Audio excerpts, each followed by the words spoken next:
Okay. Whoa. All right. I think we're good. Let's go ahead and get started. Okay. Hi. So, it's been a while. It's been a couple of weeks. Actually, I'm totally kidding. I streamed earlier this week with the group stream that we had, which was awesome. And I'll be participating again this coming week, and then once again in December. Um, Super, super fun. Really, really loved it. In fact, if you were there, you'll probably remember this little Santa that I sculpted as during the I sculpted the entire thing during that 2 hour sculpt time limit. It was awesome. It was so cool. I was so excited that I got through the whole thing. um, yeah. So that's what we did. And now we're working back on this lovely lady, trying to figure out getting her whole sculpt kind of blocked in. And I think what I'm going to do is I'm going to start with getting the dress finished out. Okay, as you can see, I've got kind of this top piece that's been started. Okay, so that's starting to have kind of the shape at least that I need to be able to create the bottom half of this. And then I've got the bottom bell part of the dress kind of started. So let's jump in and see what we got. Let's grab this, get rid of it.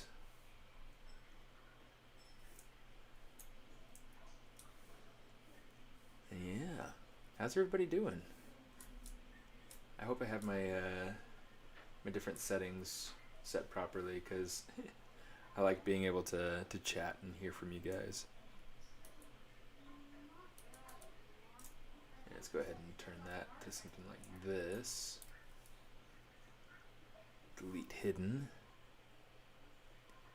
Hey David, how you doing?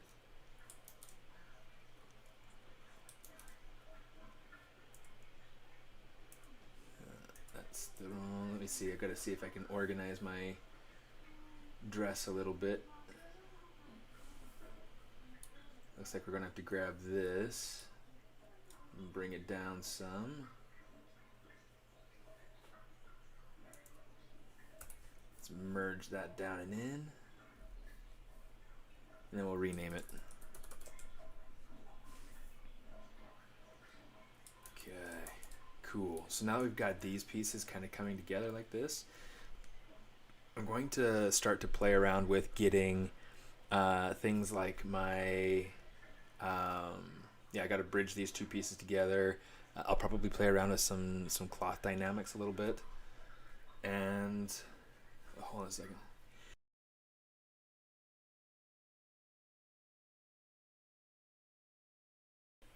Okay, had to sneeze. Boof. Yeah, trying to get all these pieces put together, assembled. So let's see. Let's go ahead and select this. I'll go ahead and smooth that. Yeah, just once. Looks like it should be good.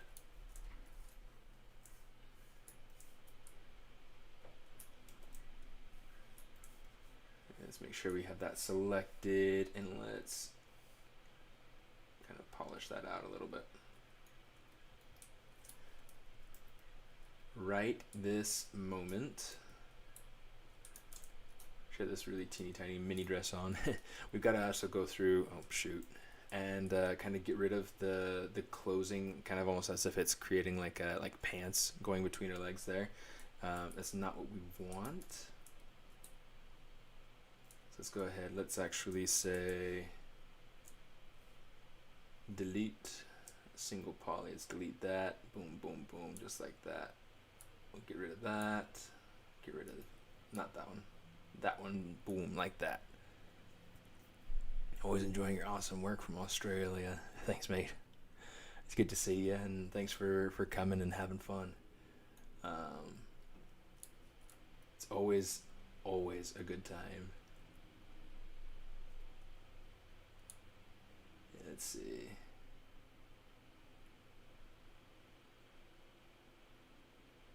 Let's go ahead and pull that, grab that.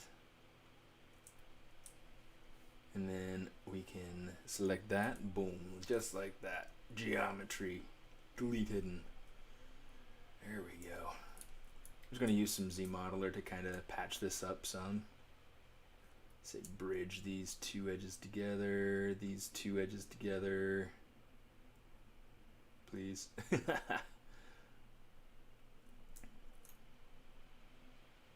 And then we have an extra loop that's going up and around. So I'm just going to say insert. Let's just pull that out because that should just get rid of one of the extra ones up here, which it should hopefully be okay. And then we'll just see about trying to insert some of these and just pull it along. Let's change it to multiple loops. How many do we have? 1, 2, 3, 4, 5, 6, 7, 8. 3, 4, 5, 6, 7, 8.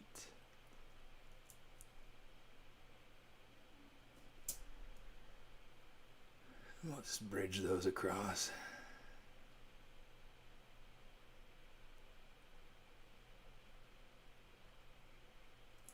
Alright, that's better. Just gonna smooth it out some. Oops.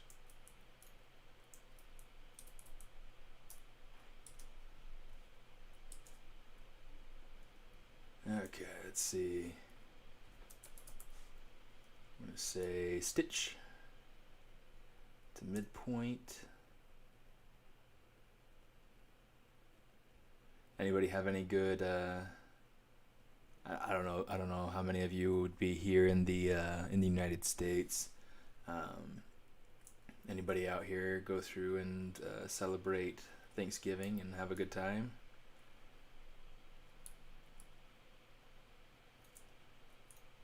Okay, right here I can see I've got 2 points here and 2 points there. This is not going to match up perfectly. So I'm going to try to, I mean, this is something that's totally not even 100% needed, so I'm going to just kind of stitch some things down together and hope that it works out all right. I might have to go through and actually do a Z-remesh anyway, just to make sure that it's nice and clean, but it's not too bad. Just has a couple of little weird triangles in there. Once I do the Z-remesh, it should hopefully clean this up nicely so that I have a better edge flow going through there. And I'm thinking I might wait until after I bridge everything together, the top half and the bottom half, so that way, hopefully, everything's got a nice smooth transition. And you can see we've got some weird transitions here in the back too. Right here, this is really weird. My voice is a little low, eh? Let's see. Yeah, there's not really anything that I can do for that. It might be just a matter of like maybe my microphone's placed in I need to place it in a different spot or something. Yeah, because I have my mic up as the video title is wrong. Oh shoot, let's see if we can change it. It might not show up immediately for you guys, but let's see if I can change that.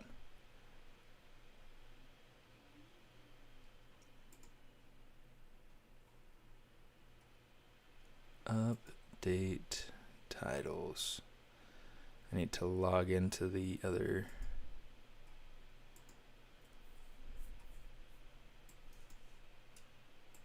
There we go.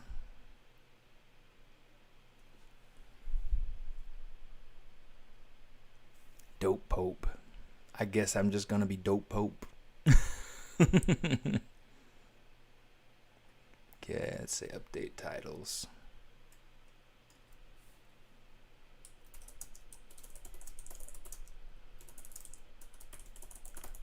No spare time with SMAARTIST. Alright. Update all. Okay. Hopefully that should show up. If you were to like go through and reload your now it's better. Just my microphone or the am I making biscuits? Actually no. I did the other day though, chocolate chip. Awesome. Yeah, I love chocolate chip cookies, chocolate chip biscuits, whatever you wanna call them, whatever they're called, wherever you're at. So good. Let me see. I'm gonna go to display properties and say double, just so I can see both sides of this dress.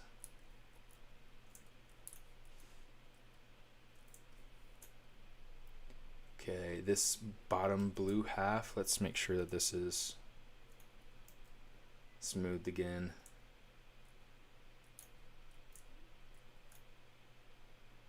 Okay. And let's do this. We're going to say bridge, 2 holes, polygroup flat, minimum resolution. Sure.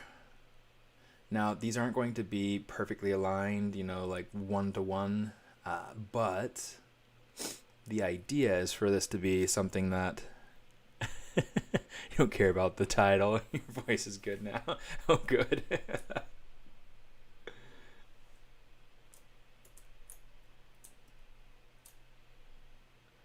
Alrighty, let's see if we can get this though.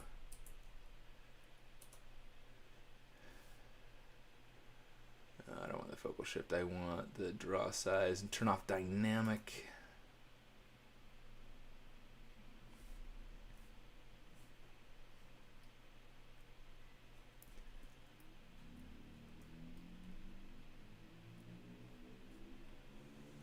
Okay, something like that-ish. Beg pardon. Yeah, sometimes it's just a matter of having the microphone placed in as good of a spot as you can get it.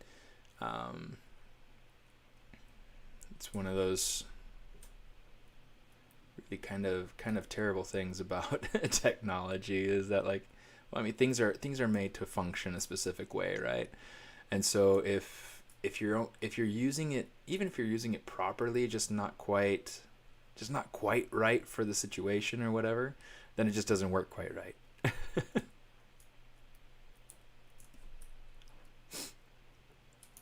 Okay, so we got something like that going on. Let's go ahead and get this, and then we'll go ahead and color fill object, just to make sure that that's all good.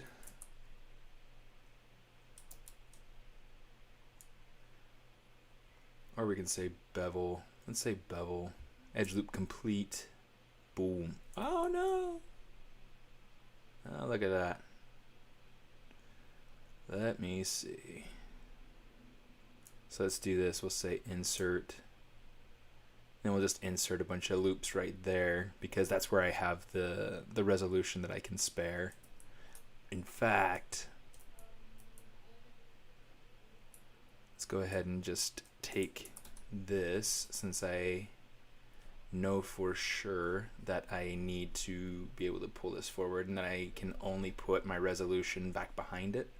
And since I know that these are good, clean loops, you know, that's something that I can easily go through and cleanly add in the resolution that I need.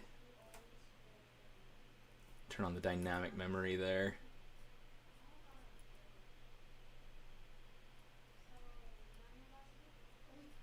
Okay, let me see. Get gravy. Let's try something like this.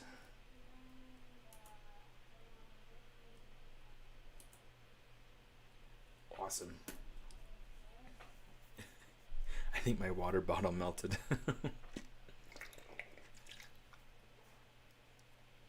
But it still seals properly.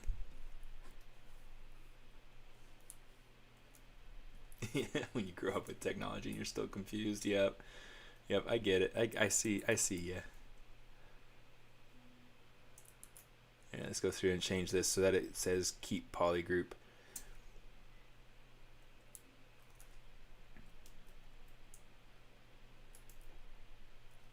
Okay, now let's go ahead and say deformation and polish. Yeah, it gets us a little bit there.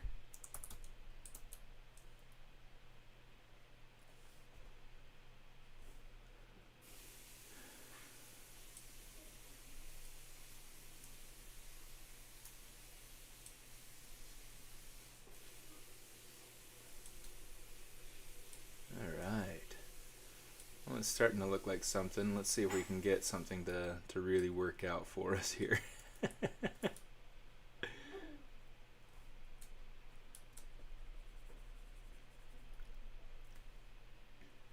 Turn off solo. Definitely needs some reshaping here. That's funny. I figured it would need some reshaping. I didn't realize it would need that much.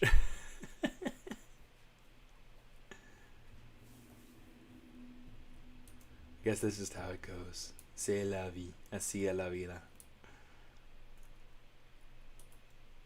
Yeah, just go through and just trying to make sure that this is fitting on the outside of her body. And I'm trying to keep in mind too some of the areas where the dress will be draping across different parts of her body, like for instance across her thighs, between her knees, and there will be some things that I have to do to kind of smooth those areas out a little bit. But so far so good, you know, it's coming along.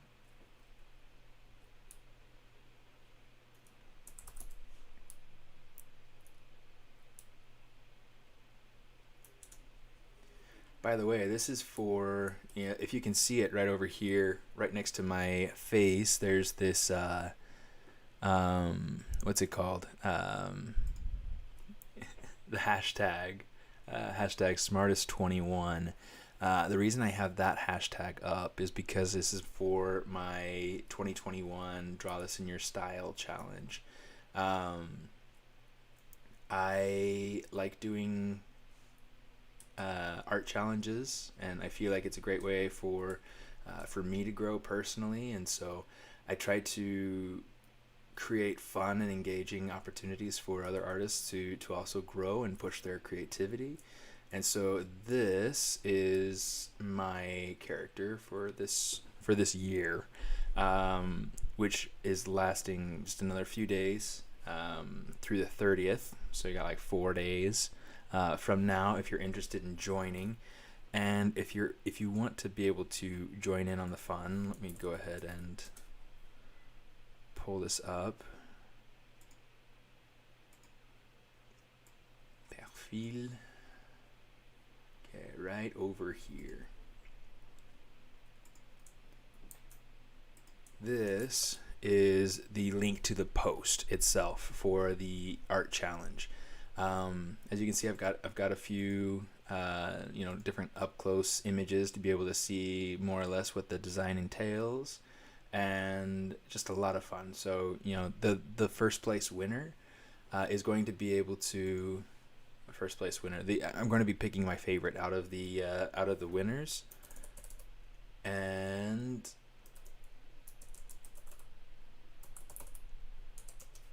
I'm going to be doing a giveaway. So there will be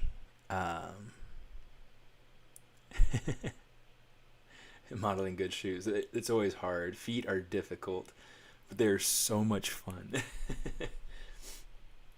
So let me show you real quick. And there's a big sale going on too. So if you're interested in finding these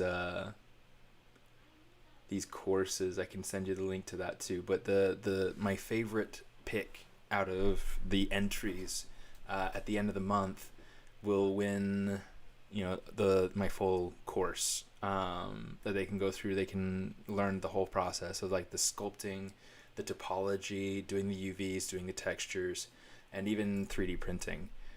Because as a mermaid, I also included like a little section to talk about doing some clothing, some different techniques to be able to add clothing to a character and things like that. So lots and lots of things that are really, really neat, be able to help you to become, to be able to learn industry techniques in creating characters for animated film.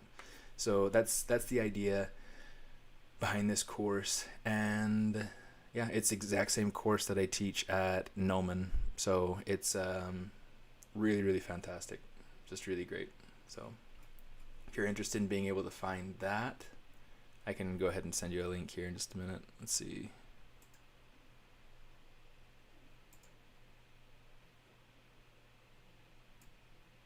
If you're interested in that, there's a link to that. But yeah. So anyway, the challenge, which should be great fun. And I can't wait to see the things that people come up with. I've already seen some really cool entries for this. But yeah, got another few days left on being able to find that. So good luck. And this is just kind of me going through and redesigning it, if you will. Just kind of going through and having more fun with the character, more fun with the design.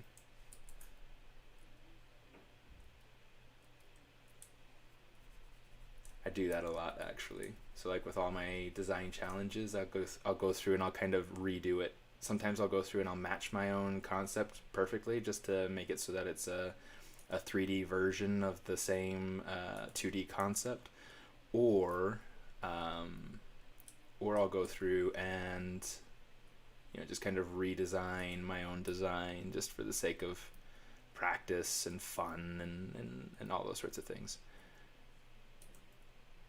But yeah, I really enjoy doing these sorts of challenges.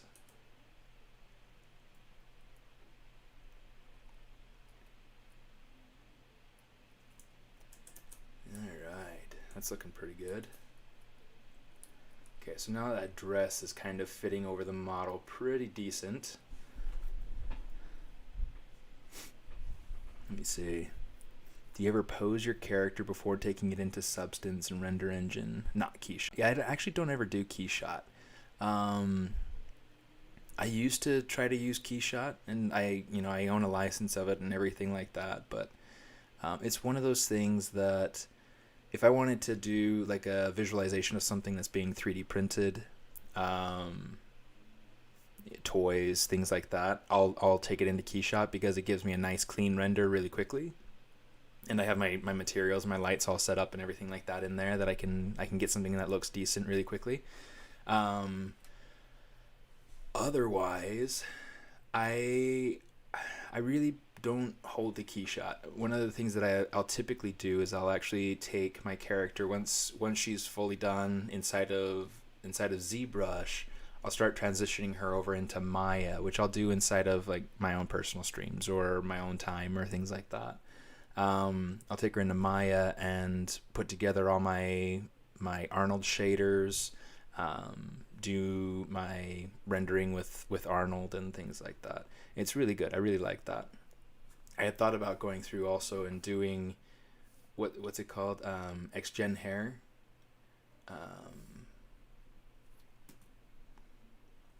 But is this no, it's not the one that I want. Load Spotlight, go back to AA. There we go. Just so we can kind of keep the concept up on the screen a little bit. Get a little bit of that artistic direction in there. Samples, turn off spotlight projection. This is important so that it doesn't mess up our sculpting abilities.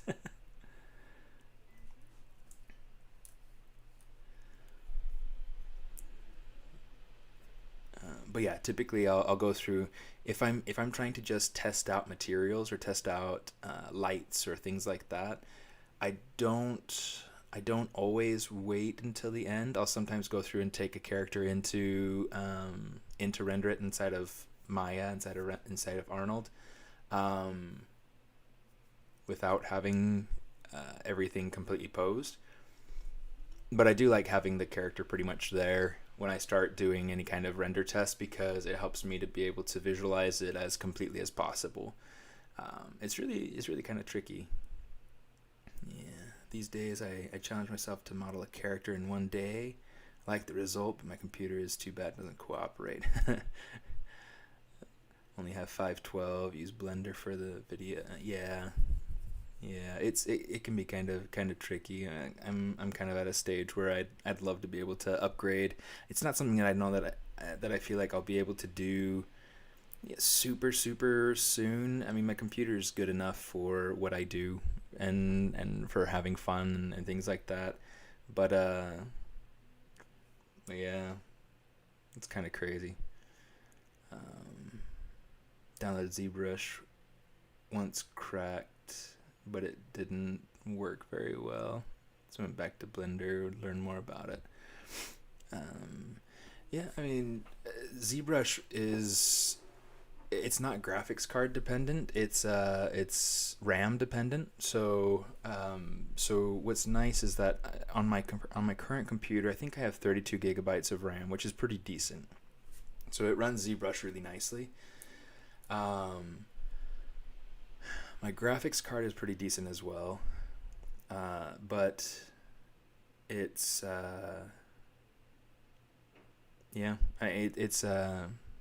it's not really a huge thing for me. I need to. The thing that I do need is more graphics card power because of wanting to be able to run things like Photoshop and Maya and be able to simulate effects and things like that, and fire and cloth and water and all the fun stuff, right? But I don't know. Someday in the future, it's not a today thing. It's not super necessary. Okay, let me see. I'm just going to add a little bit of resolution here and there. It's kind of going to work on the shape here, the way that it hangs off of that knee. Make it so that it follows the profile of the legs a little bit better.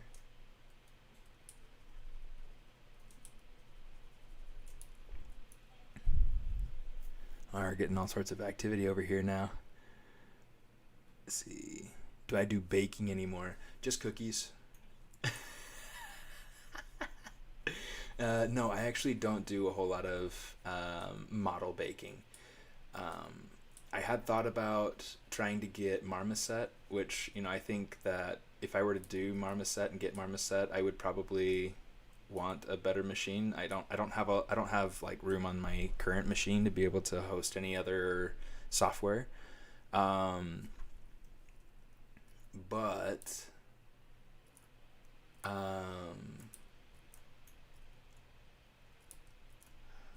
yeah, I mean it's kind of an interesting thing. So yeah, baking, I don't typically have to go through and bake. I actually export my displacement maps straight from ZBrush, which is really, really cool. The multi-map exporter is a total lifesaver, and I actually cover that in my course here.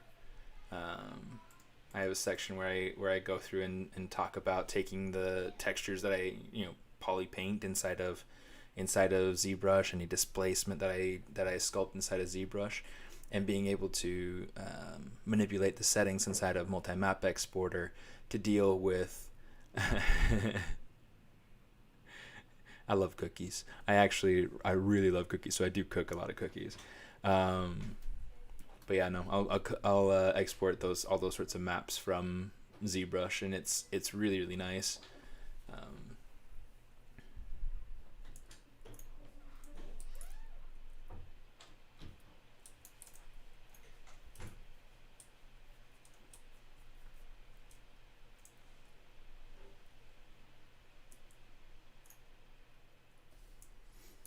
This looks like this is starting to penetrate through, pulling a Janet Jackson. We don't want that.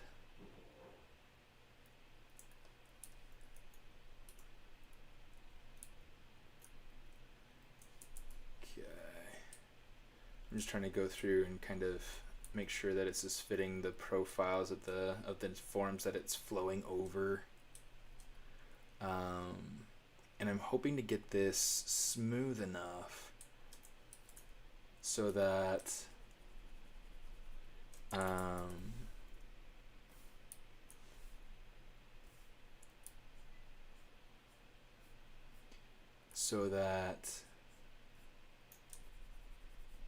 once I run ZRemesher over it, it can go through and create a decent topology flow. The hope is that it'll create a nice smooth transition over the knees where I have this really, really crazy gross topology. Such bad topology. But it's one of those things that, because this is something that's made up of a couple different pieces that were built in very different ways. That's kind of I guess the joke of how all this goes, right?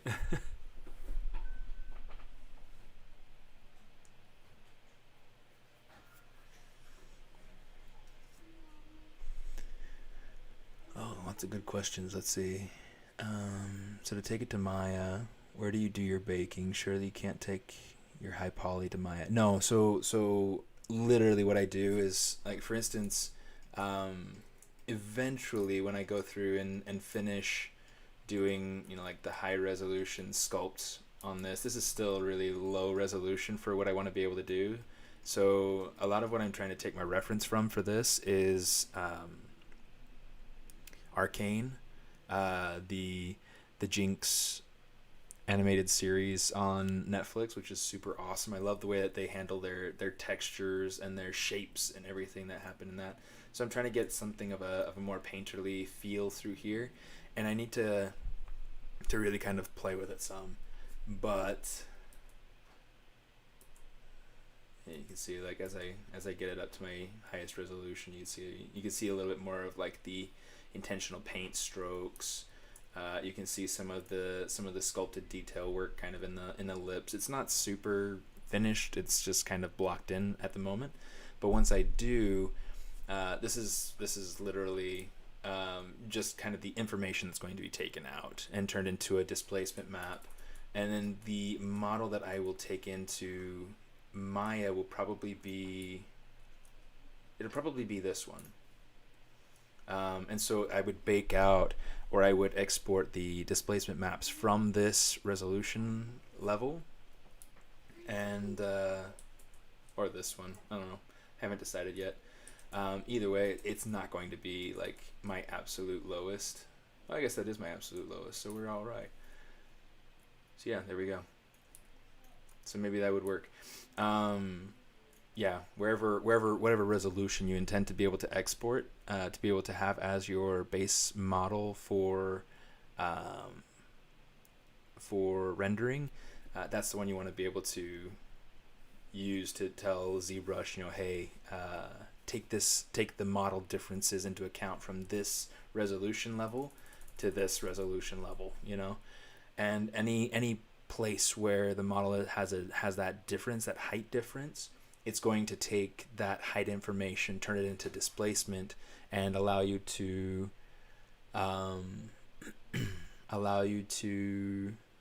get that displacement map and be able to render that out. And then there are some cool settings inside of Arnold where you take it and you apply the subdivision surface at render time, and so it may look like this when you're looking at it in the viewport, but when you render it, it looks really nice. It looks final, which is really cool. Yeah, I really enjoy this process and being able to see this through. It's a ton of fun.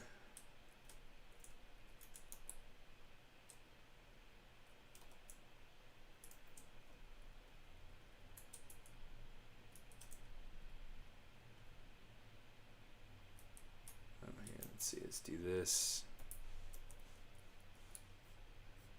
Gotta get some of this to kind of fall down against the legs on this bottom side,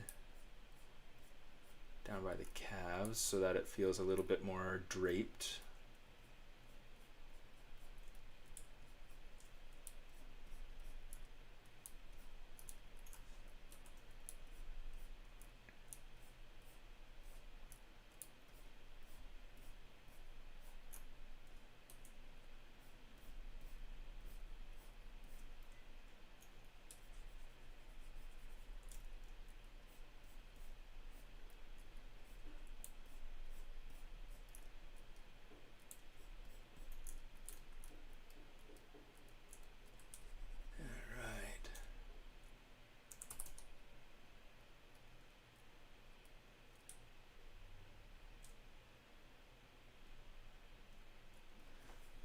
Let me see.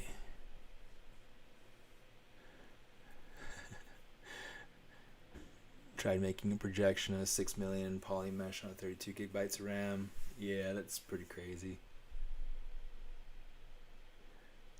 When you say baking, you mean about the textures? Yes. So baking out things like normal maps or ambient occlusion. Those are a couple of the bigger ones that people will go through and bake out, and they'll use programs like Substance Painter, or they'll use Marmoset or 3D Coat, and there are a few others that do it as well. But yeah, for me, what I like to do is I like to just use ZBrush. I get the maps out of it that I want, and it's really, really nice. I think that it's definitely one of those softwares that's a little bit under utilized.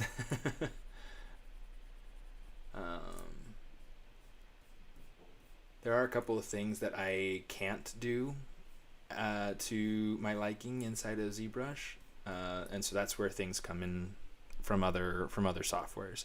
I'll usually do my UVs with a combination of ZBrush and Maya.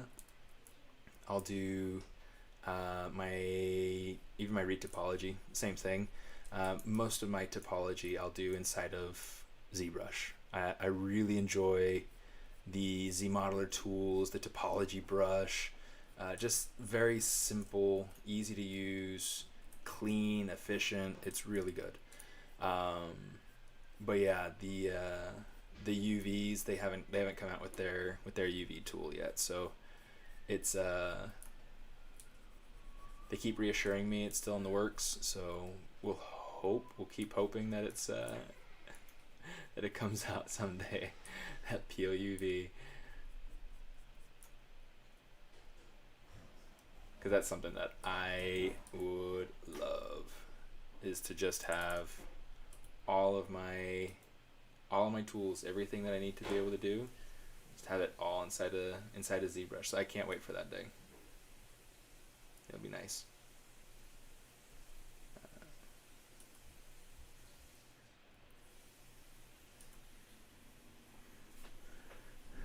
Do you retopologize or build from a mesh from scratch as quads?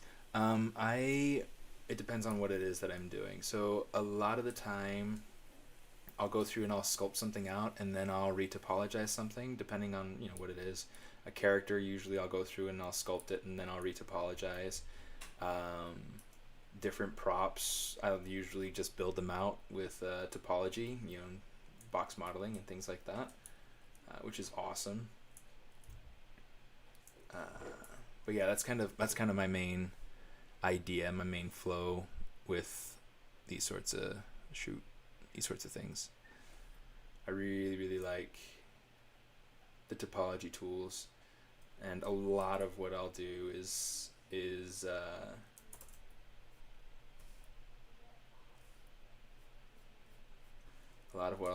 try to utilize the tools that have been built into ZBrush as much as possible. Because I really love ZBrush and the way that it allows me so much artistic freedom.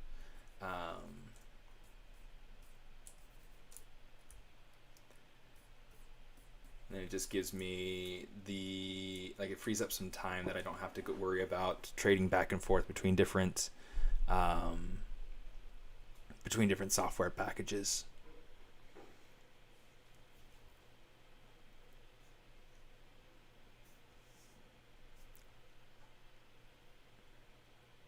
Let me see. Oh, I'm trying to catch up here.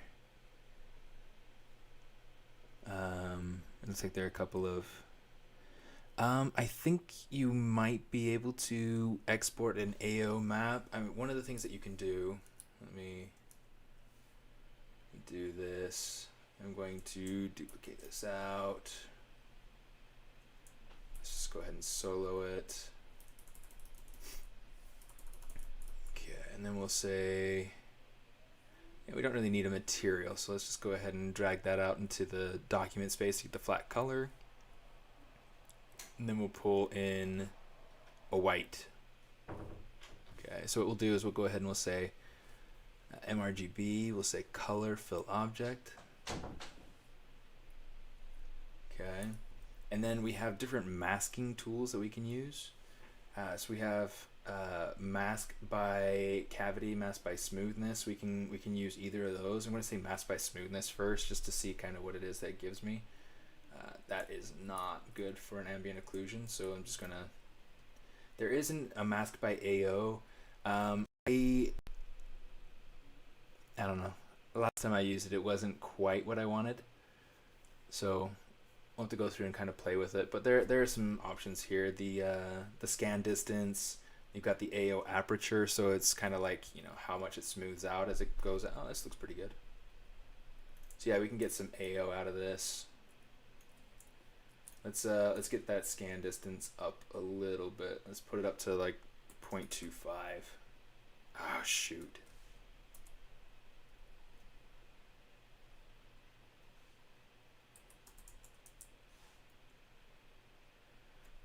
Okay, you should get a little bit more of a mask on this one.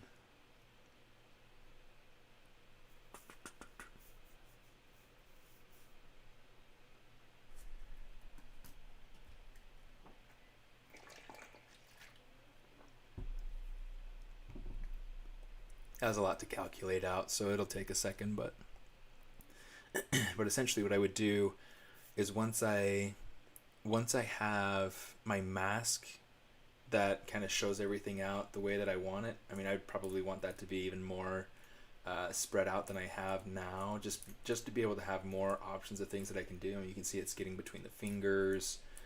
It's probably getting up here in between like the arms. Any of these tight occluded spots, you can see between the toes, it's getting a little bit. But yeah, this nose area, that looks great. This area kind of around the eye, it looks pretty good. Yeah, you just go through and kind of boost your distance a little bit. In fact, maybe we just go ahead and say 1, just see what that does. But essentially you go through and you play with that, and you try to get your look the way you want it. Then you can invert your mask and fill with black. And once you do that, you can export that as a color map and just apply it as your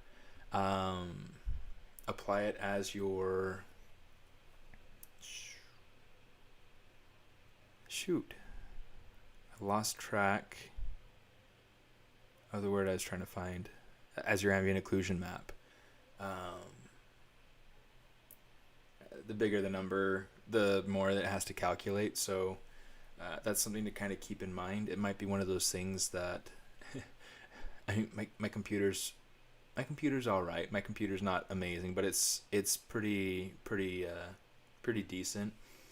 I would probably go through, and I mean, right now I'm getting a good feel for how long this takes.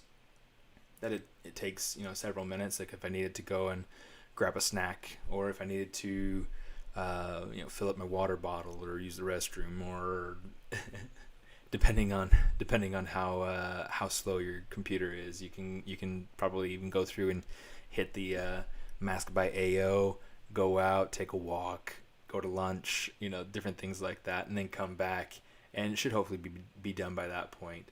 But I'm just gonna go ahead and say escape. It should hopefully let me escape here. Wait for the program to respond. I was hoping it'd go a little bit faster, but it didn't, as we can see. Hopefully it'll just wake up and just cancel the new ambient occlusion calculation. But yeah, the nice thing about doing it like this is that this way you don't have to worry about there being any kind of you don't have to worry about going through and baking something. It's literally just taking the information as it's seen inside of ZBrush, and it's, you know, just doing it right there. So it just really makes it nice and simple.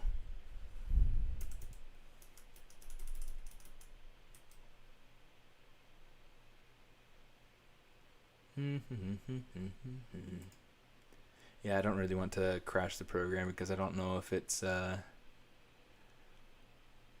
don't remember the last time I saved. Let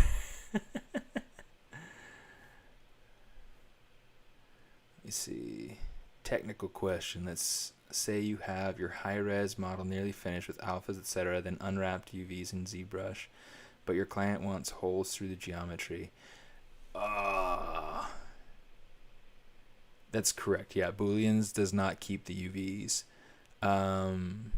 So that's one of those questions that's going to be, did I save? No. No, I didn't. In fact, I think I'm going to have to crash it. Let's close it. It might have saved a quick save in the time that I did my last read through on the questions. So let's see what we've got. Quick save, recovered tool.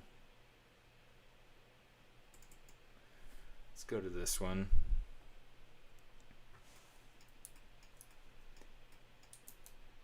Yeah, I think this is a long way from where I was, but what's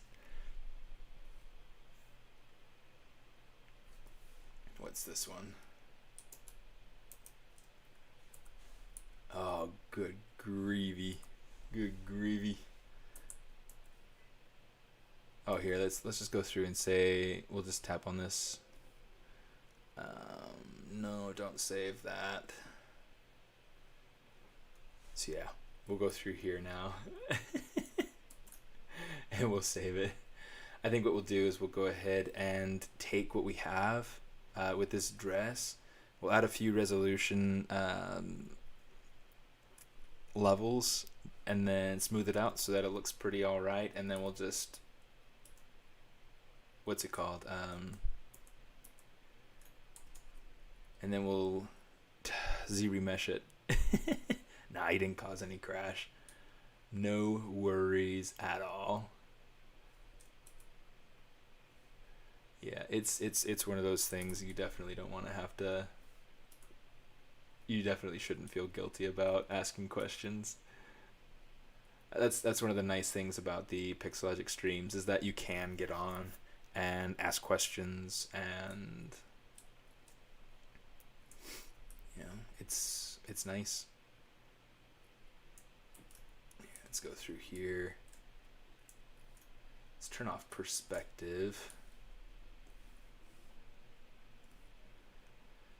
And let's grab the slice curve. Oh, geometry, delete lower. I'm going to say Control W just to be able to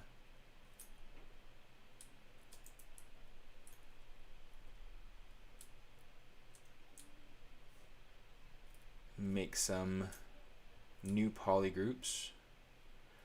The reason I am trying to go through and make these new polygroups is that this is going to allow me to kind of control more or less where my topology goes. This is a really nifty trick that I'm pretty sure I shared it last ZBrush Summit for one of the quick tips.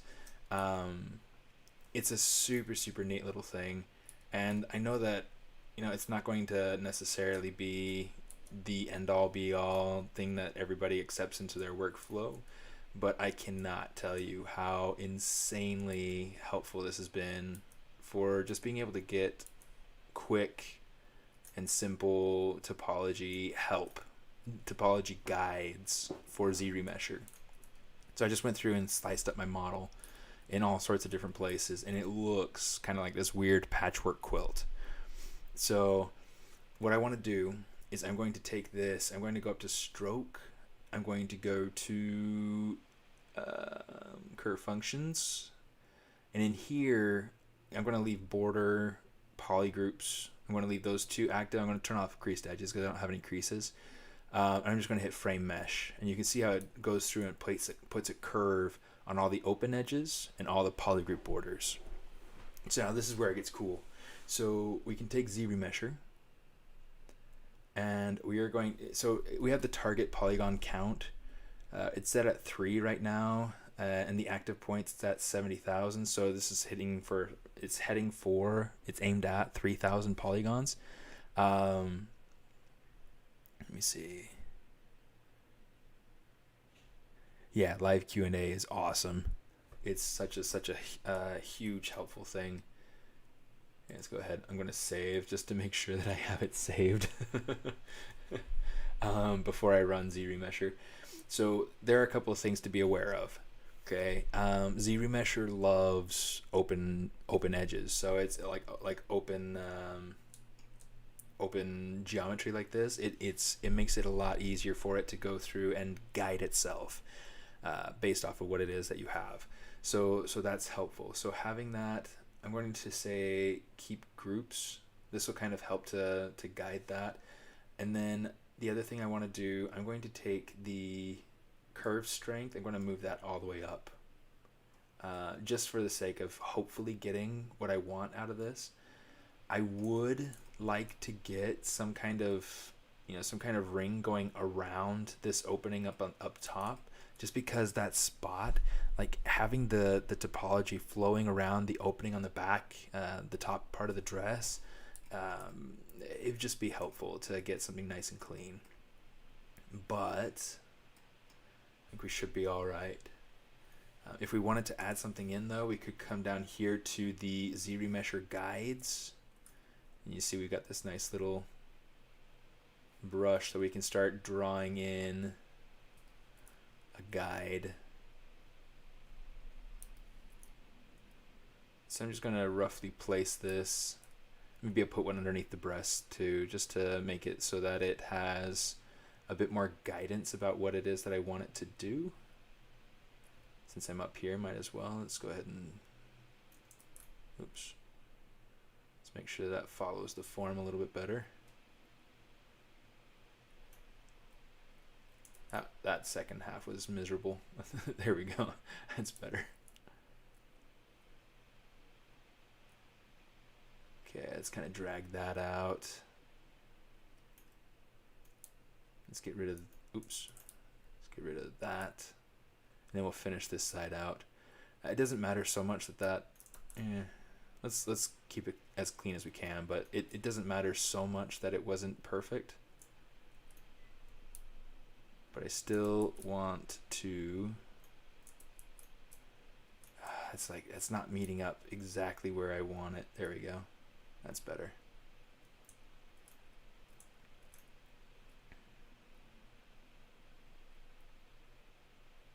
That should be fine. Let's take this, pull this around, pull it up, just so we get that flow there. Okay. And we could also do something that's kind of going down, up over the hips here, down around the bottom of the bum. And remember, these are guides. They're not necessarily like final topology or anything like that. It's here, let's actually get rid of that so we can have this meet up. But yeah, the guides should hopefully get you something that's really, really decent. So, or at least a good start. So that's the idea. Let's go ahead, let's grab this. I'm going to, I almost always start off holding Alt and hit ZRemesher, because that algorithm for the Alt ZRemesher, error encountered, huh? Let's see.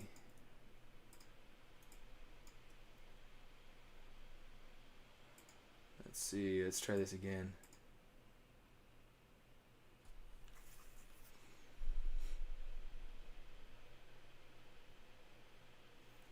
I didn't hold Alt that time. But Alt will usually go through and take your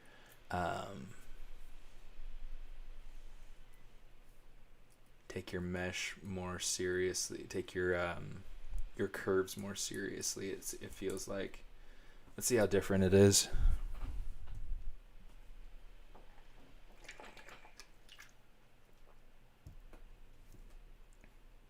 Interesting. So the alternate is not even working.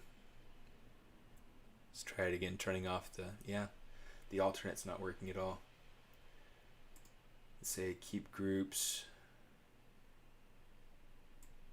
Let's turn this down to like 2 for like a 2000. And we'll take the curve strength, we'll take that down to 50. That's just to make that more default. This should hopefully be a little bit better, but we'll see.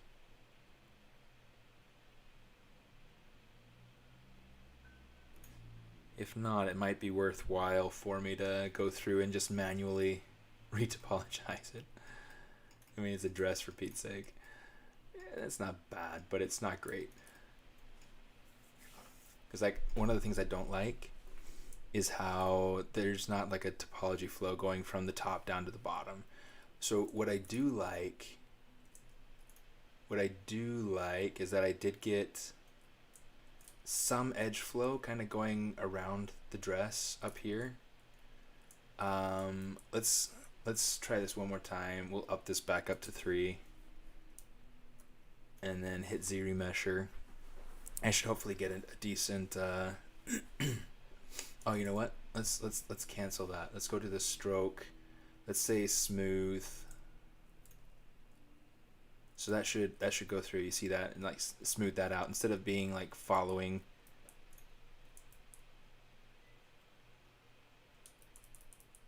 Instead of following the mesh perfectly, it went through and kind of evened it out a little bit. So let's go ahead. Let's try this again. Hopefully this helps something. If not, I mean, we've got the basic topology kind of laid out, and we can just create our own topology using this. Okay, you see how that's nice even flow through there.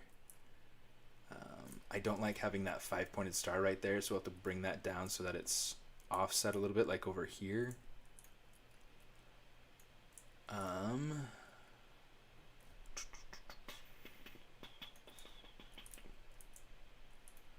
Yeah, let's do that. We're going to take this, we'll say stitch to midpoint.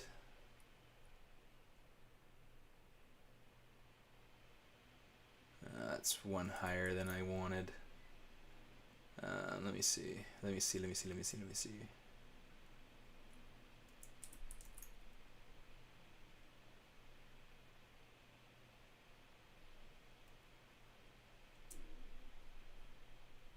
Say delete that just so we can kind of see more or less what's going on here. I'll say insert, bridge this.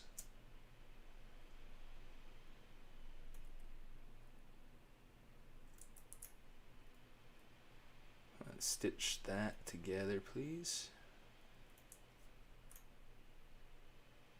There we go. Okay, so now that's moving together fairly nicely. Now what I want to do is I want to make sure that I'm getting the right flow of everything kind of coming together. I'm not getting the flow that I want really from this section down. So what I'm going to do, I'm going to duplicate this. We'll come back up. We'll undo everything to the point of, right here. We'll say stroke, delete, and we'll just kind of leave this the way that it is. So that's more of a guide. Okay. Hopefully everything's still working just fine.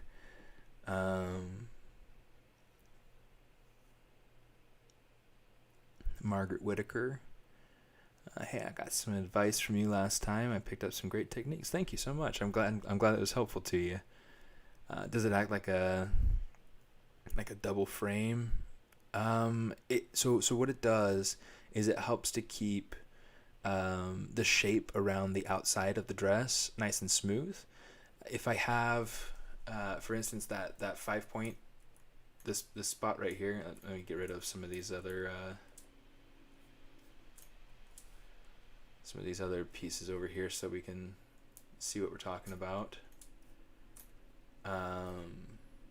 Modify topology, delete hidden, and then let's see, stitch, stitch, stitch, stitch, stitch, stitch. Okay, so this 5-pointed star, when it's smoothed, it creates a little bit of a a little bit of an artifact, so it doesn't smooth out perfectly smooth, and so having them on the edge makes it even worse. So what we do in order to make it so that it's as smooth as possible is we take it somewhere where it won't be as noticeable. So we take it away from the edge, and that helps it to smooth out really nicely. Let me see. This is nice. This is even, so that's good. What I'm going to do is I'm going to insert a single edge loop here, and then we're going to take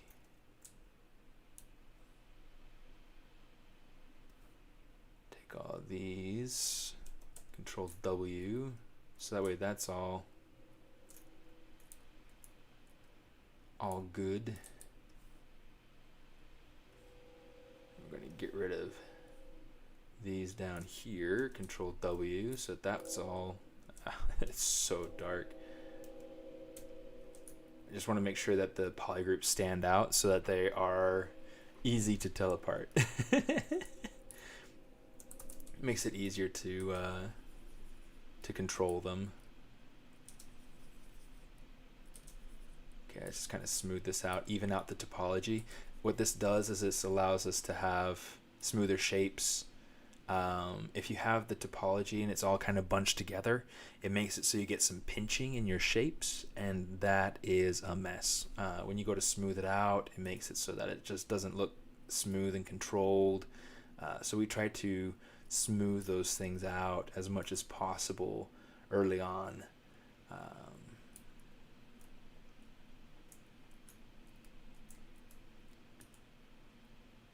Okay, let's kind of pull that up. I do want to have this be a nice point down here at the bottom, just because the shape I feel like is nice for the character.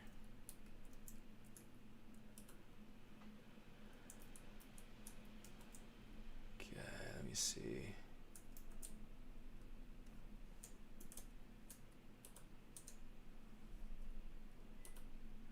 Kind of pull that over.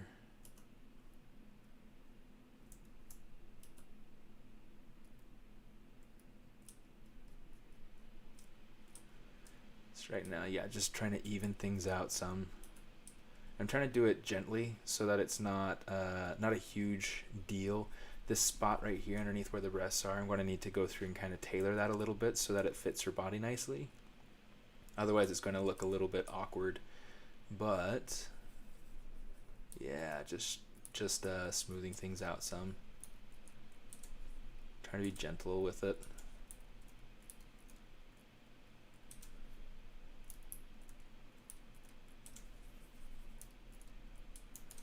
Okay, so that looks pretty smooth. That looks pretty good. What does the marker do? Which marker are you referring to, my friend? Ibrahim. Which marker are we talking about? Okay, let's go ahead and let's turn off that original dress. And let's start kind of pulling this out so that this fits her body better.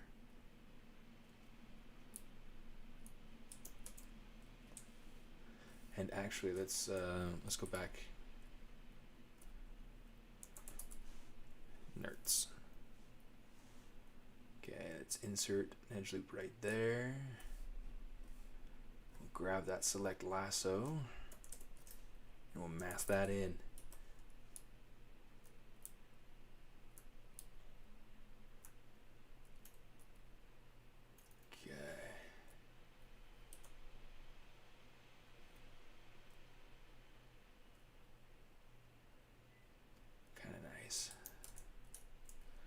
A little bit messed up, so let's kind of like tweak that some.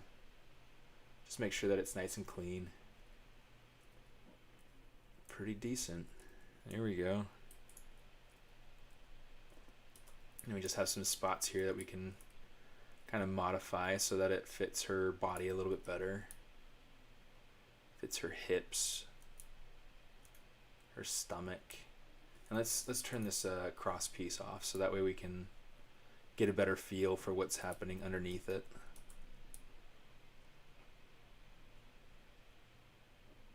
Okay, that's looking pretty good. The one next to material at the top of your screen. Oh, that's a good question. Mark object position. Yeah, I don't know. I have no idea. That's a good question. Maybe I'll try to explore that one a little bit.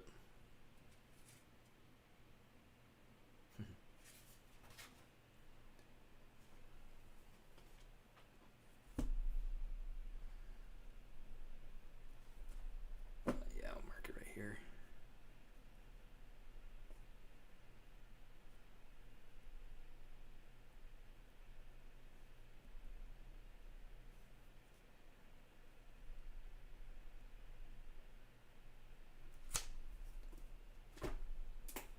Yeah, 'cause that's an interesting one. It talks about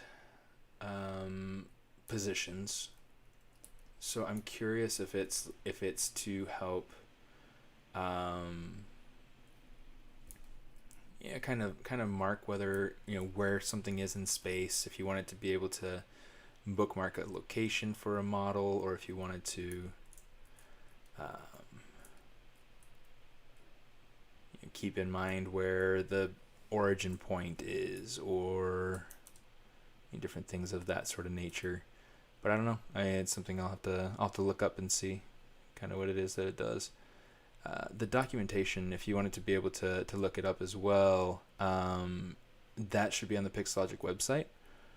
So yeah, if that's something that's of interest to you, you're welcome to go ahead and check that out. Yeah, I suspect that there's no video about it. Yeah, there are a lot of things. ZBrush has so many different tools, things that you'll use all the time, things that you'll never use, and that's fine. They're trying to make as many cool tools because there are so many things that get requested and things that they see a lot of value in.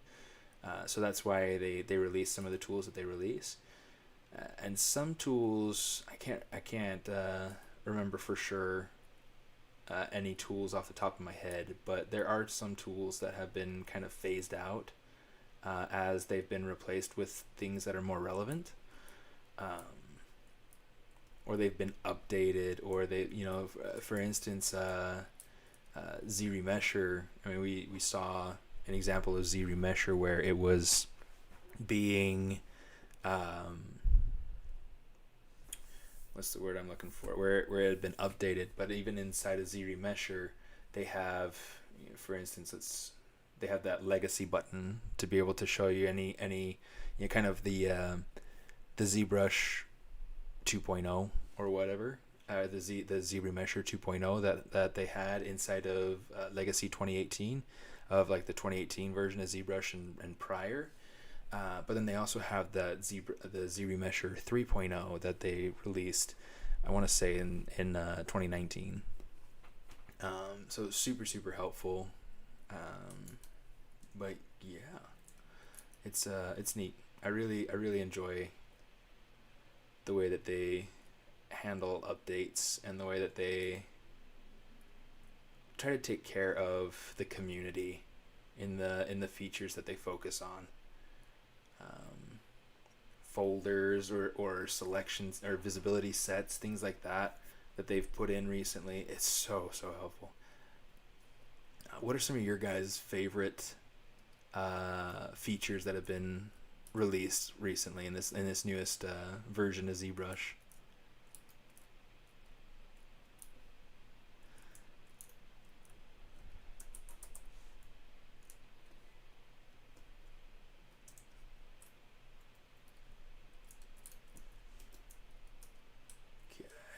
Right here, what I'm going to do is I'm going to start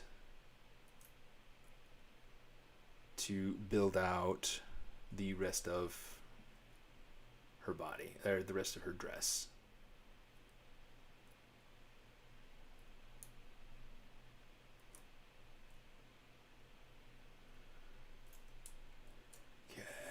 And I'm going to do it kind of in like a really, really low resolution sort of way.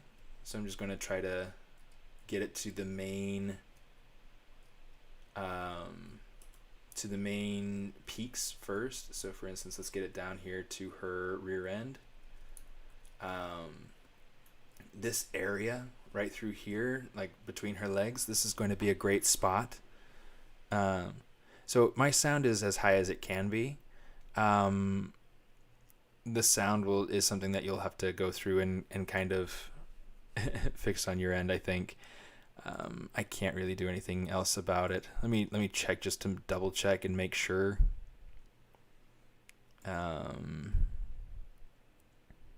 Yeah, I mean my microphone's up as high as it'll go.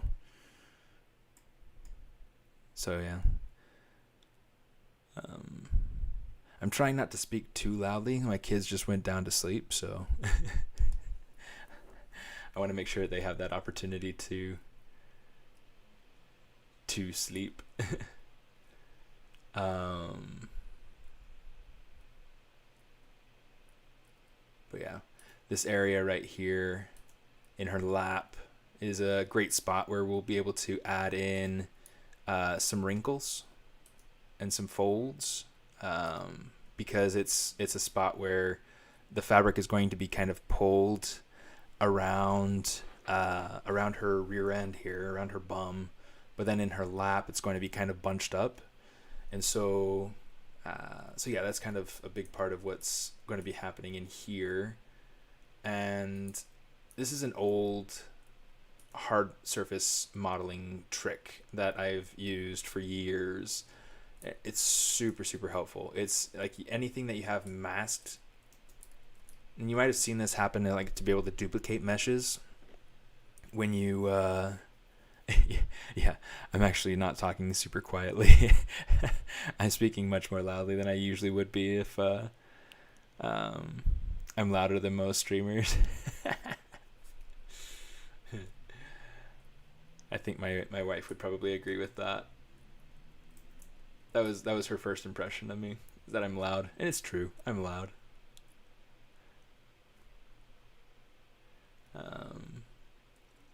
Although not nearly as loud as I used to be. So, whatever. Just going to kind of smooth this out just a little bit.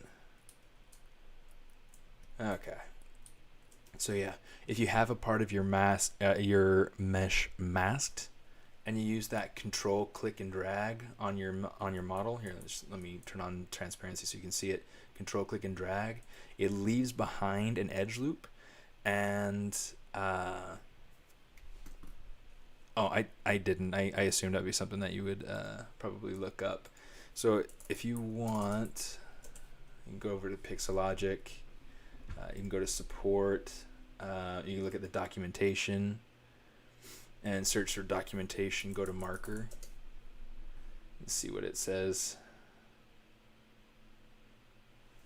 So here, let me go ahead and I'll copy this link over to you. There are a couple things in here. There's the marker radius visible. Let me see. That's from 2013. The marker palette. There you go. I think this is what you're going to want. There you go. So yeah, take that one. Controls how markers function. Markers record the position, size, and orientation of 3D objects. 3D objects placed on the canvas become converted to pixels and can't be transformed or edited after another tool or object has been applied. So I think this might be something that's based mostly for... Oh, I don't know. No, I don't know. But it looks like there are a whole bunch of different things in here to be able to read up. So...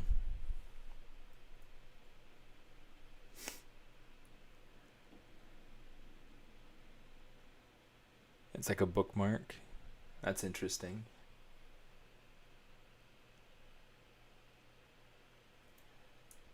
That's interesting. Yeah, I'll have to go through and kind of read through that.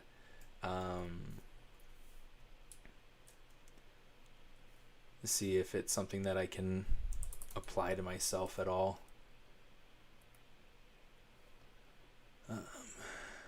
But I mean, if it's been out since 2013, I mean, it's one of those features that's always been there for me, pretty much.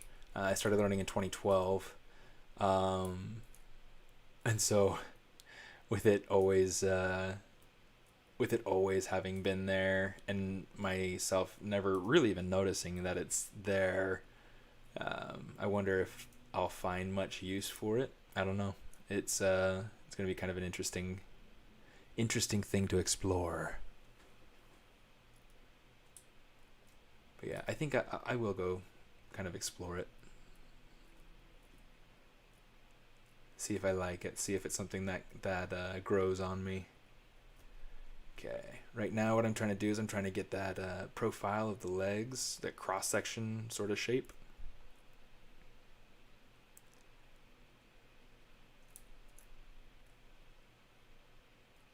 And then I can kind of bring this middle section just down a little bit so that it's almost like it's draping between her thighs. Something like that. And we'll adjust it more later as we add resolution and whatnot.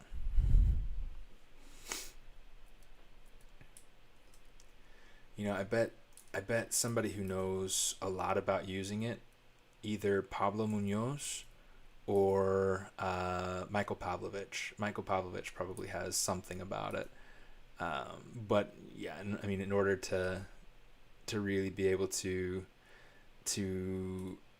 find his explanation on it, if he has one already,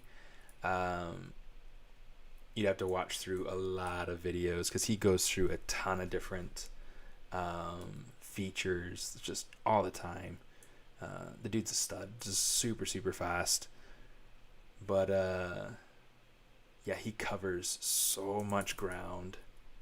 So it's one of those things that you would definitely have to go through a lot of videos if you were to try to look for anything that he would have on it. But I reckon that if you were to ask him on his next stream, you'd probably be able to find something about it, or he'd be able to tell you something about it. I don't know if it's something that he would use regularly or that he would use currently, but he's probably the best bet for any of those sorts of technical sort of questions. He's really good at things like that. Or Paul Gabry, he does these Q&A session streams all the time. So next time he's on, he could be a good one to ask as well.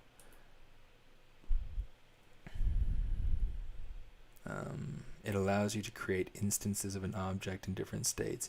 Yeah, that's something I'm going to have to explore.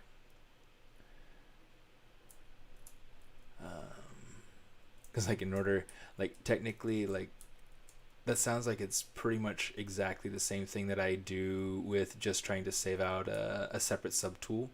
So for instance, if I want to create a new version of something, or a new instance of something, a new iteration of something, I'll either save up a new version, or I will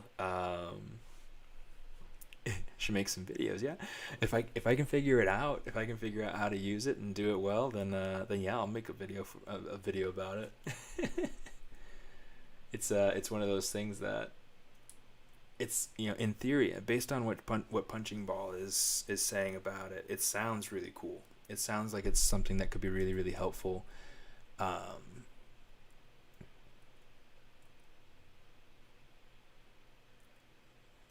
So yeah, it's something that I just have to go through and really explore.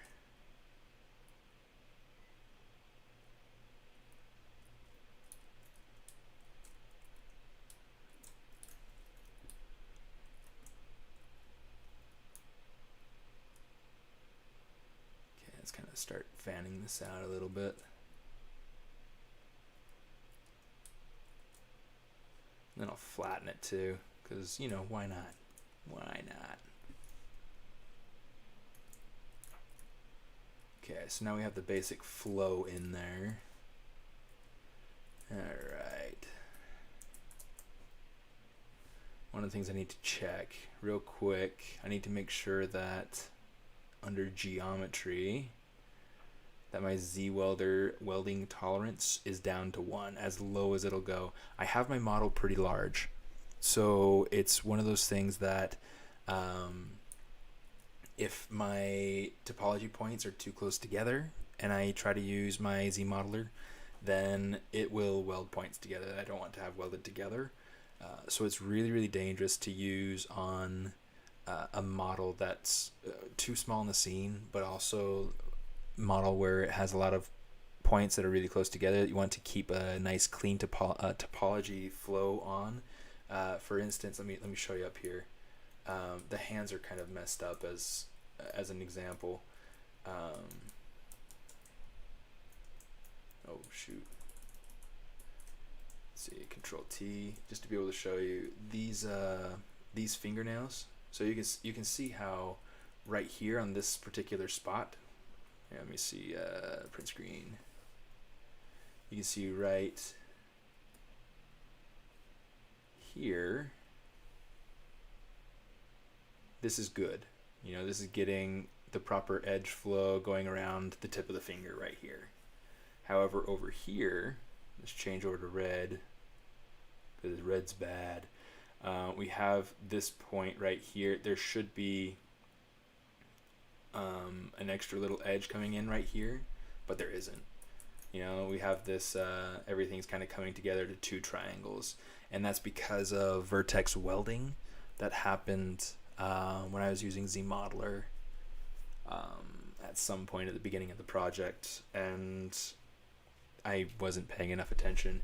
The point where I noticed and that it, you know, became significant to me, okay, was up here on the face. So I had to go through early on in the project and you know, kind of you know, replace the sections of the eye, the nose, the mouth, just so that I had nice clean topological flow for what it is that I wanted to be able to do, so that I could go through and make pose tweaks, or so that the corners of the lips weren't all boogered up when I was trying to smooth it out or sculpt or anything like that. So yeah, I have a very serious love-hate relationship with ZModeler, but it's more love than hate. You know what, I'm going to go ahead and kind of pull this out now that I'm looking at it. It feels like it's losing a little bit of volume through here.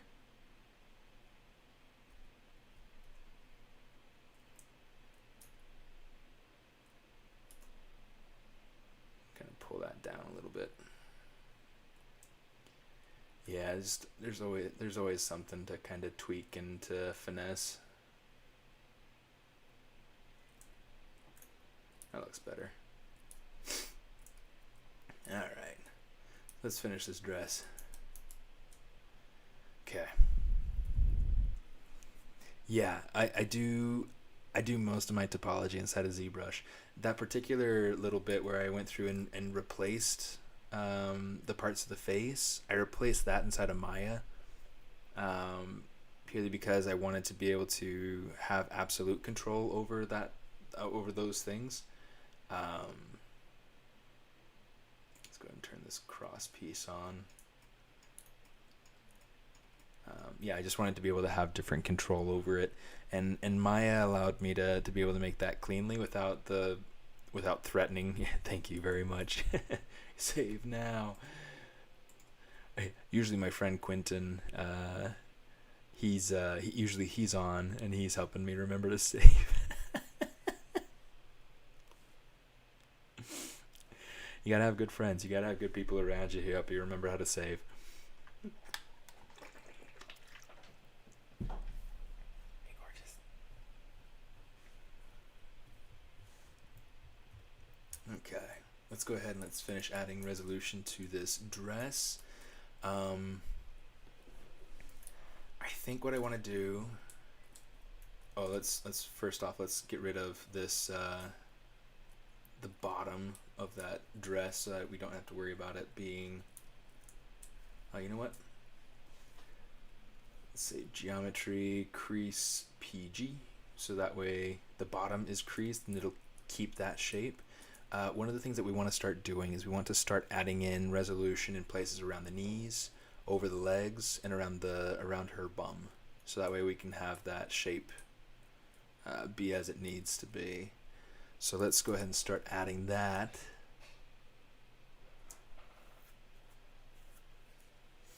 And I think what I might do also is I might go through and start sectioning things out in polygroups based on height. So like doing the breast cups, doing the upper torso down to this crease right here. That could be good. Let's do that. Control W just to be able to make that all one.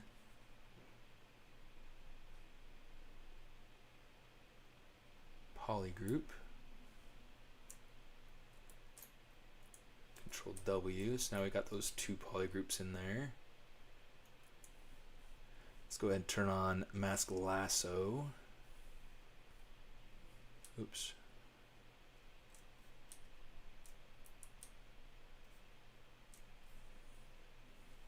Grab that. So now we got that section here. And then, oops, let's go ahead and take this and we'll say Control Shift S a couple of times. Now we've got those different sections blocked out. Okay. So now let's go ahead and we'll say Insert. We want to keep polygroup. We'll say flat. Let's do something kind of like that. Okay. So you'll see there's a lot of topology going into here, and it's really pretty nice and even kind of coming along the back. I'm going to have to even this out a little bit, and I'm going to have to pull this out some to be able to match the in fact, here I guess we'll start and do it kind of one by one, just so it's easier to control. And we'll just add in edge loops along the full length of this say uncrease all.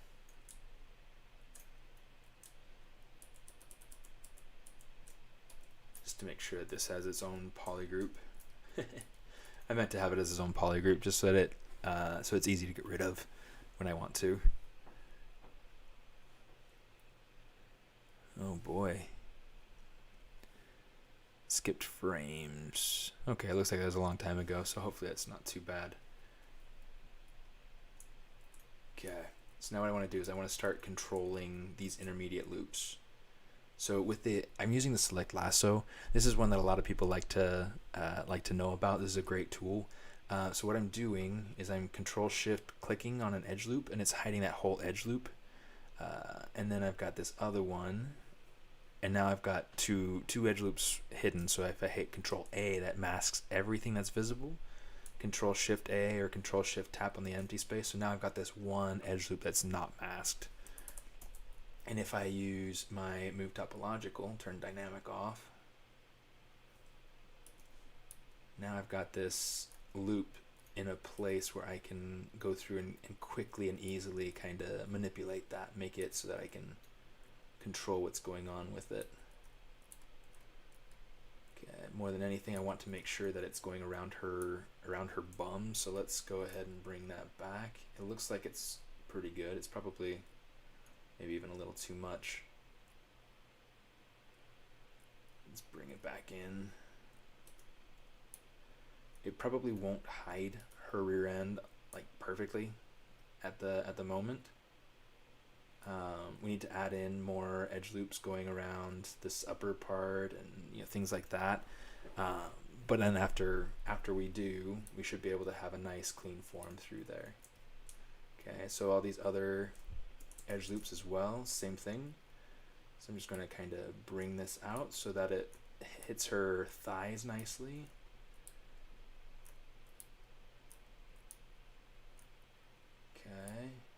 pretty good.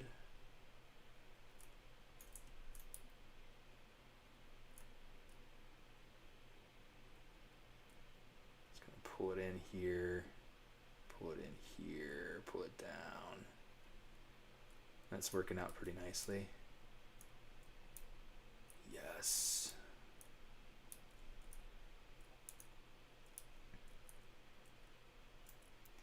This furthest back edge loop right here, this is going to be a good one to kind of tweak some, because this is going to need to follow that edge, the shape of her bum a little bit more closely. All right, it's supposed to be form fitting at that point, so something like that.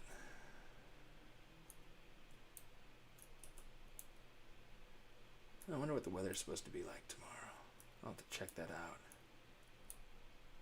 My wife and I are planning on going on a walk tomorrow, so I'm through a neighborhood that we drove through today. Just checking it out.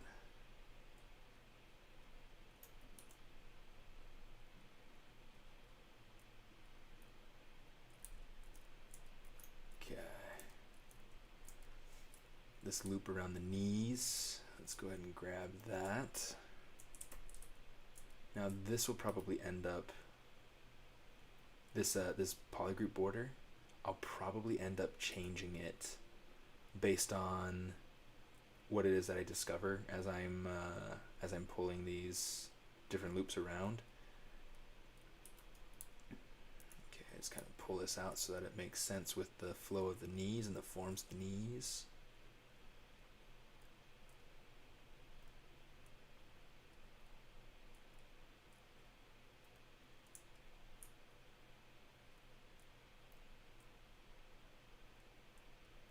Something like that. And I'm going to need another loop in there, and that's going to make it feel a little bit better.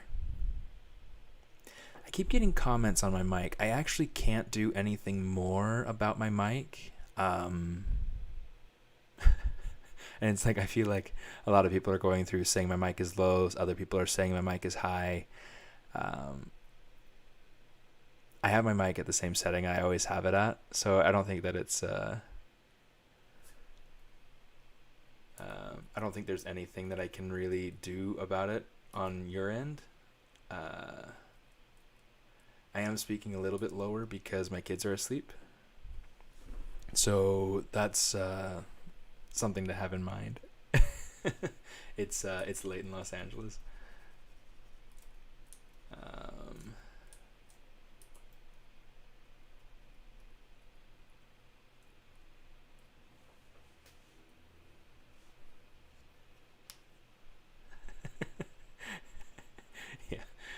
Yeah, sorry about that.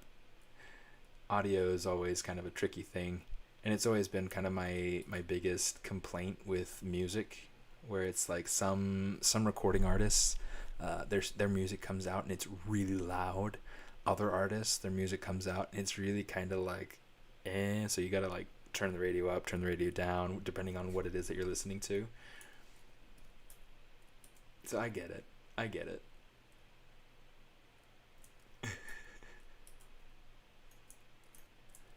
I'm going to add in another loop in right here.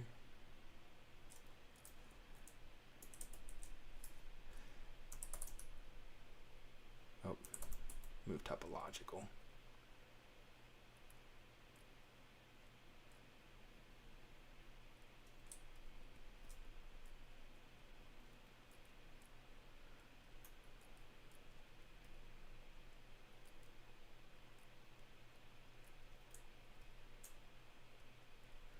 I'm just going to try to play around with this a little bit.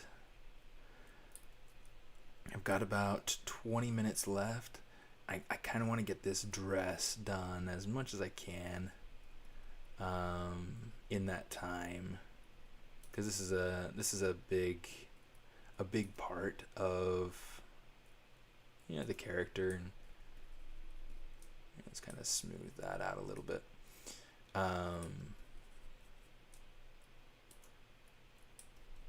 Yeah, so going through and kind of making this work, making it work nicely is going to be kind of important. Oh, so this is actually, just so that you guys can see it, this is my Draw This in Your Style challenge. Every year I try to do some sort of DTIYS, right? And this is what I came up with for this year. It's a Katrina for for Day of the Dead, which was at the beginning of the month, and yeah, the challenge runs through the end of the month, and my favorite entry for the challenge is getting my my course, my stylized character modeling for animation course, for free. So this is where you can find more details on the challenge itself.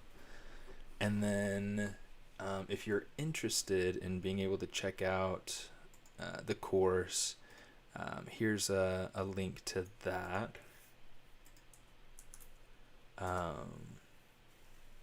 Yeah, I mean it's just a ton of fun. This is the same material that I teach at Noman in Hollywood. So yeah, it's fantastic.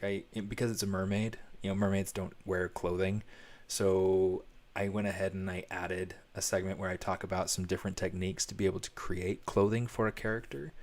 So yeah, this is really neat. This is really simple, and I have a few different techniques using things like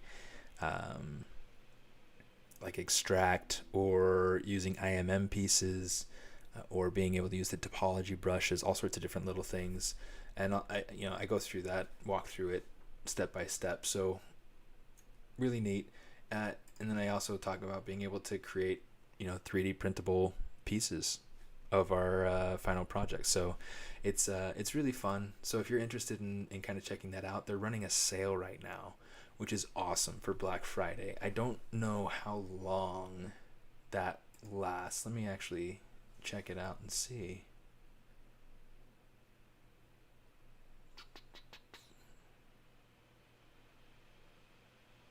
Here you go. All sorts of really cool things on here. It doesn't look like it has a date on there for the sale. But yeah, that's kind of the that's what I'll go ahead and I'll plug about myself there.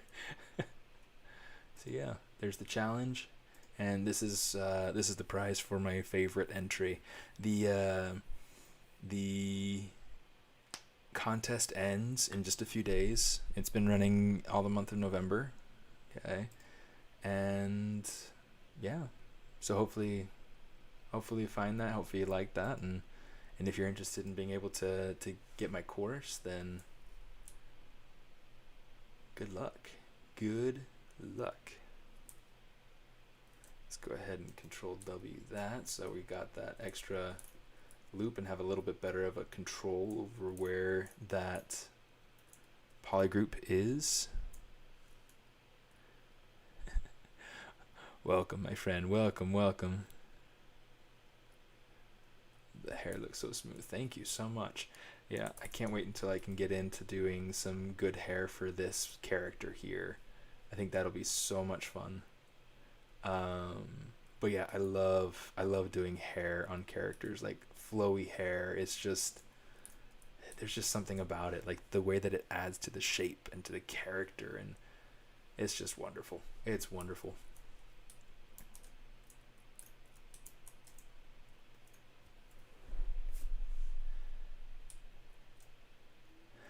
Trying to decide.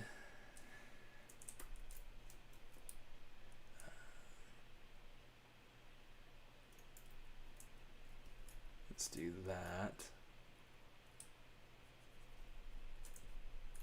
I think I have my samples spotlight projection because ZBrush had crashed, and so oops. so I needed to return that off.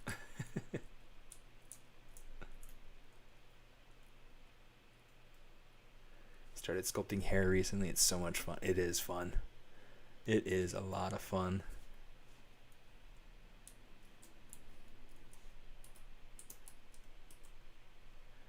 It's one of those things that can be kind of cathartic, you know? Because, I mean, you see it all the time, but then you get to think about like how it flows and how it works with gravity or different forces like wind and water. I don't know, like all sorts of different things, right? And so having all of those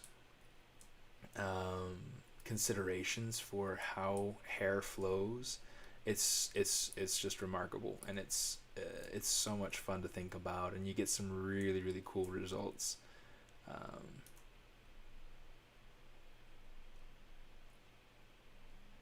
Yeah, I really enjoy hair. It's fun.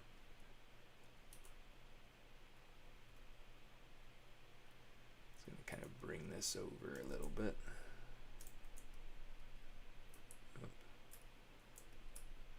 I'm just trying to make sure that I am getting these edges to flow the way that they ought to, especially if like I have like different ripples, different folds kind of falling into this part of the dress. I want to make sure that that flows nicely.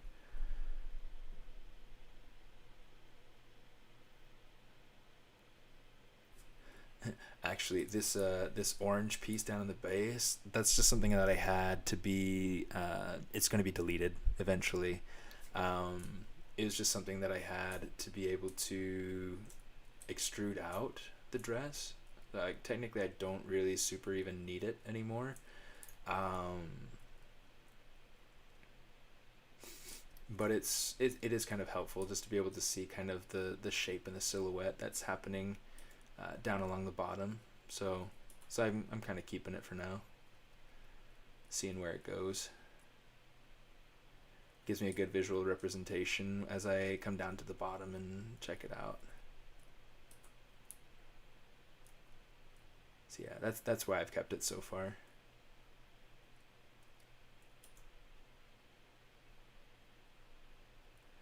Gives me a little bit easier time controlling it.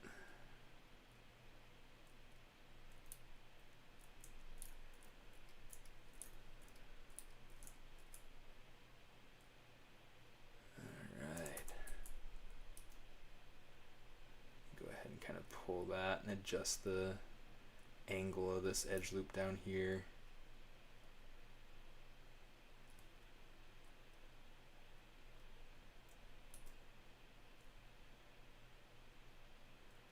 Just going to kind of pull on that some.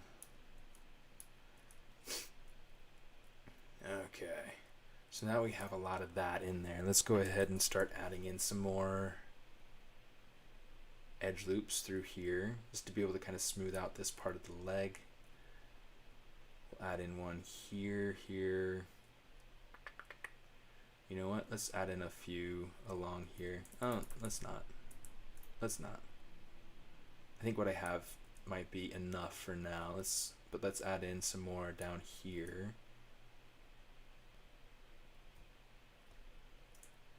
You see, I'm kind of just adding them in, sort of.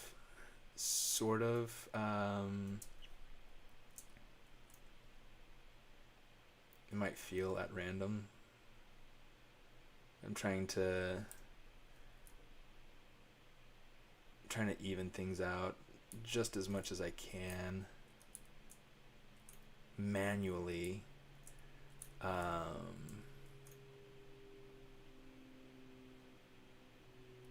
Be kind of tricky sometimes. It just takes a little bit of watching.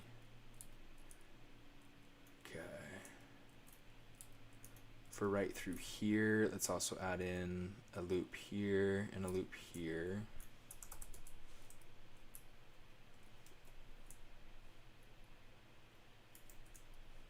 Let's kind of invert that.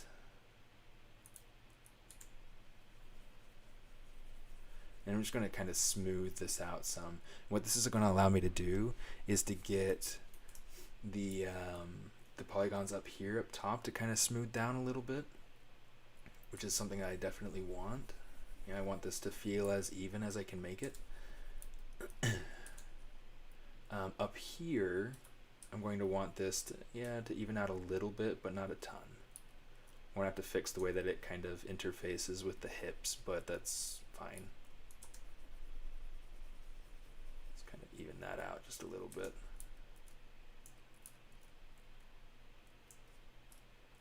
Okay, let's check that out. You can see that I've got to fix that for sure.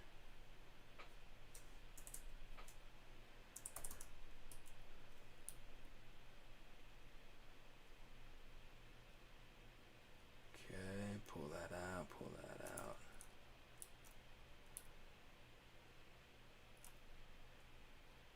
Oops, oops, oops.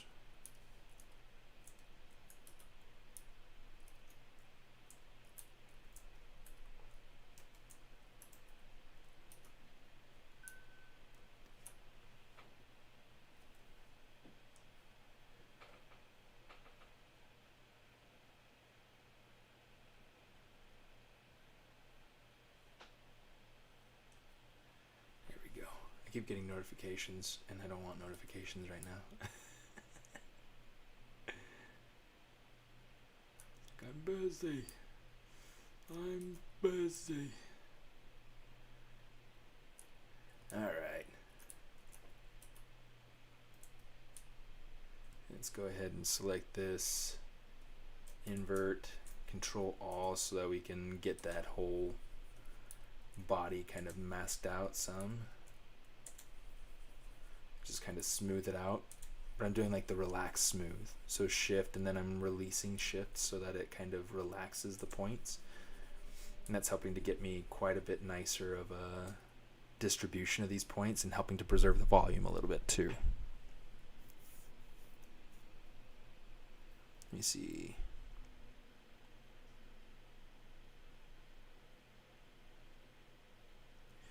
Oh, okay, so if you would like to, could you just remesh the orange polygroup of the base as quads? You could. I don't think that you could do it. You know what, let me try something. Purely because, let me hit save, because paranoia. And let's see something. I'm pretty sure that ZRemesher will only work if the whole mesh is visible. But here's something that I'm going to go ahead and try. I'm going to go ahead and say Control Shift Tab. Okay, so that way we have just that bottom piece visible.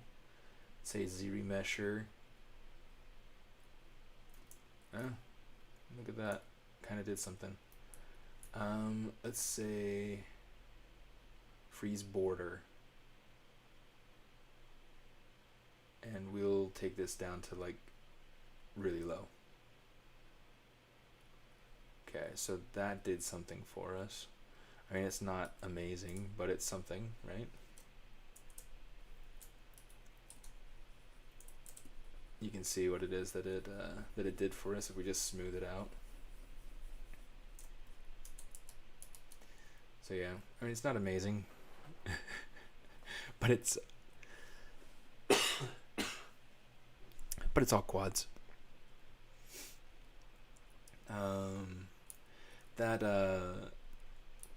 ZRemesher trick must be a new one, because that's something that I'm pretty sure we weren't able to do before.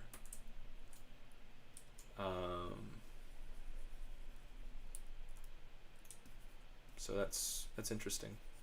It's a good question. It's a good ask.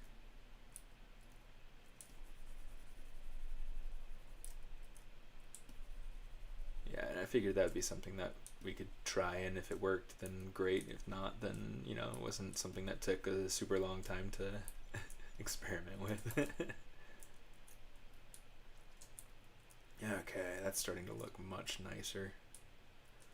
And then, because I like the shape of what I have with the base so far, I'll probably have to, I'll definitely have to go through and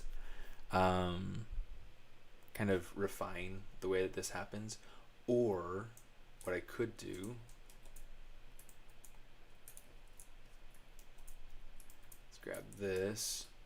Let's kind of bring this out just for the sake of making it like this nice round bell.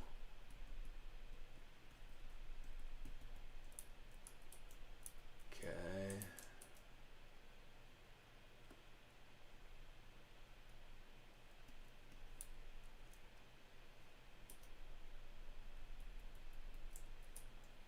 Okay, something like,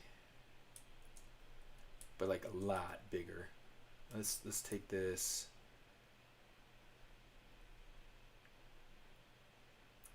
And kind of expand it out. And right now I'm not worried about the upper part. I'm going to worry about the upper part here in just a minute. Let's kind of even this out some. In fact, here's what we could do. We could say deformation. We could say polish by groups.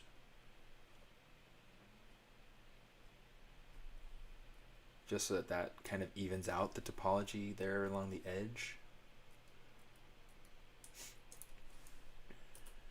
And let's kind of pull this out just a little bit just to make it nice and round.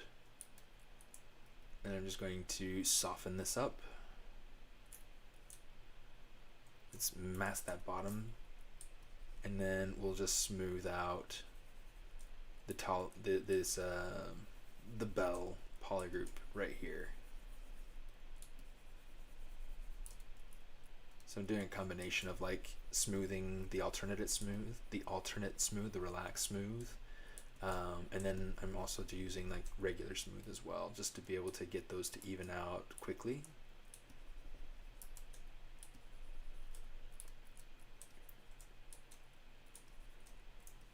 Okay.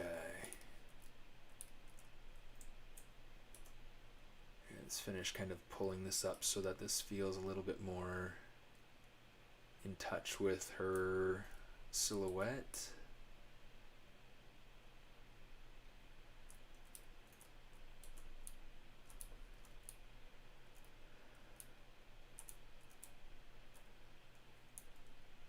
Now that I have, I think, the edge loops that I need, I'm going to add a subdivision level. Once I get this kind of more or less in place, Control D. Let's go ahead and get rid of this now. I think that's served its purpose now, so let's get rid of it. We'll say delete, and then Control D. And then we'll just kind of adjust it a little bit more. And this resolution, I'm pretty sure, is what I'll keep as my base resolution. This will be as low as I take it, and this will be what I'll export out for rendering.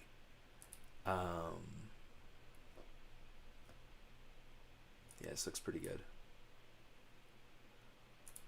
This is doing what I need it to for the resolution around her body. Yeah,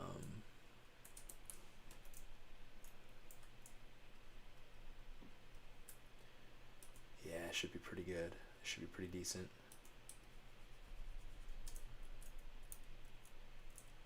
There are some spots I need to like super just work out, but we're getting there. Ooh.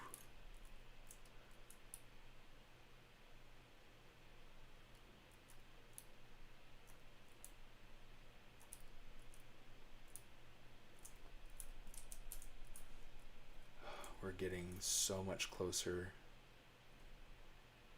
on this character, guys. Okay.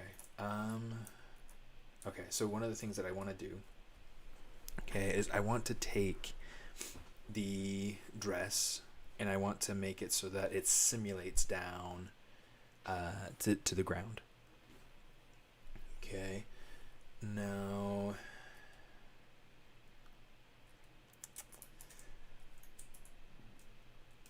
here's what I'm going to do.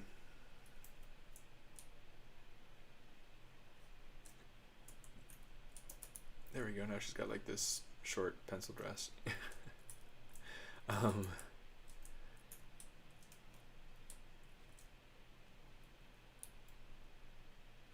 see, let's bring this up.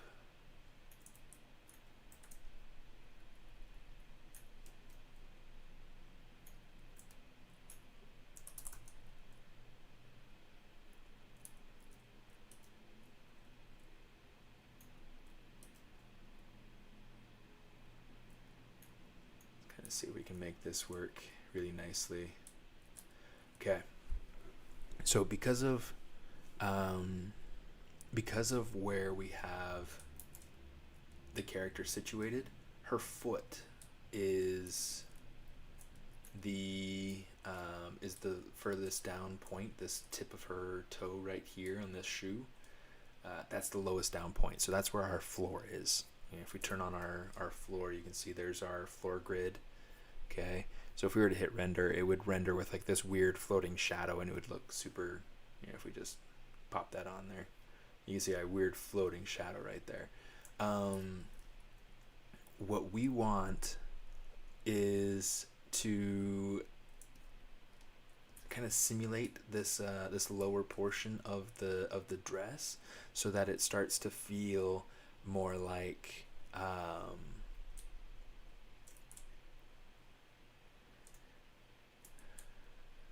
so it starts to feel more cloth-like. So I'm going to try going and getting like a good simulation out of ZBrush with this, and we're going to use the dynamics. Let's open up dynamics. We'll dock it over here to the side so we can look at it. Hopefully you guys can see that just fine. I suspect you probably can. Yeah, cool. I'll go ahead and close the brush menu. It's not something that we need at the moment. Let's go ahead and let's do this. Okay, so right now we have gravity strength of 10. That's fine. I'll leave it at default for right now.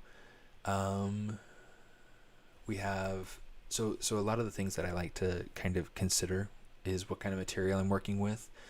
This material, I want it to feel fairly thin, so having a firmness of 2 is going to be great. Simulation iterations, we'll start with 100. I might have to jump it up to like 500, but we'll have to see. And then collision volume, we need to calculate this for anything that's visible, but I don't need to have absolutely everything visible. I do need to have the body and the shoes visible. So what I'm going to do is let's come up to our subtools, and we are going to make a visibility set 3. Oh, hey, look at that. Let's go over to 4. Okay, so we have the dress. Okay, and then we want the shoes and we want the body. Let's get the body on there. Let's get the shoes. What's this? Yeah, let's get that on too. Okay, so when I create the collision volume, it's going to go through and take every other subtool into account to be able to create that. So I'm going to say, let's say collision volume, and hopefully it doesn't, okay, that looks good. I'm gonna say hopefully it doesn't ruin anything just from the get-go. So let's go ahead, let's run this and see what happens. Let's say run simulation. You can see it kind of puffs out a little bit right there. So let's hit escape. You can see, just to be able to check out, you see that's really, really puffy. We're going to take our inflate down to 0.1, something like that. Okay. And then let's go ahead. Let's try this again. Control save before I don't.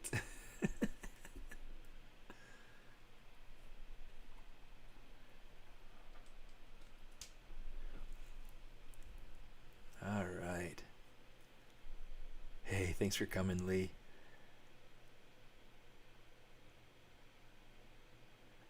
The lovely lady reminds me of Hades from Hercules. That's kind of fun. Yeah, I love that film. Such a fantastic film. Oh, and Lee, I don't know if you're still there or not, but yeah, just to answer your question, to render this character, all the textures are going to be handled here inside of ZBrush. The whatchamadiggits, in fact, let's add one more resolution. The rendering is stuff that I'll take care of inside of Maya, inside of what's that called? Shoot. Inside of Arnold. Thanks, Punching Ball. One of the professors got to work on Hades and a few other Disney movies. Yeah. Oh, Nick Raniere? Is that right? Thanks a lot. Yeah, it's fun. It's fun. I really, really enjoy working in this stuff. Oh, you can see there's definitely a lot of issues going on right in here.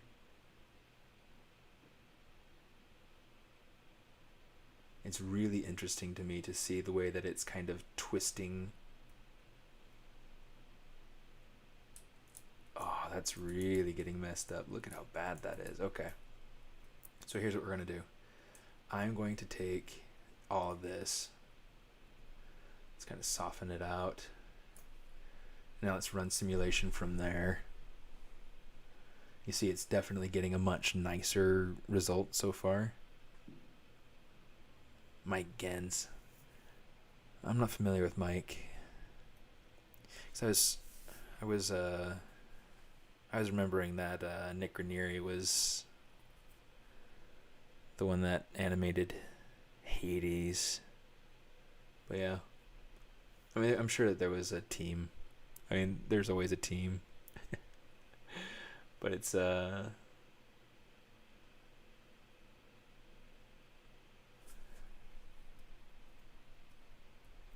always crazy. Animation is an insane world to be living in.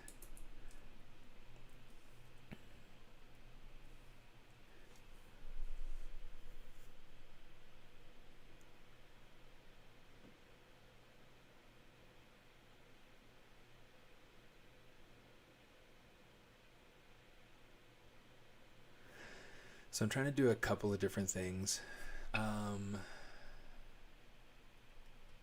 in fact, it might be worthwhile for me to, up-res the shoes.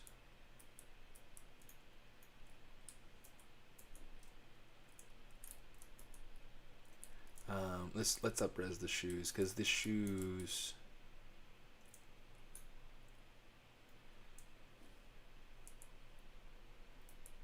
here, let's say Crease.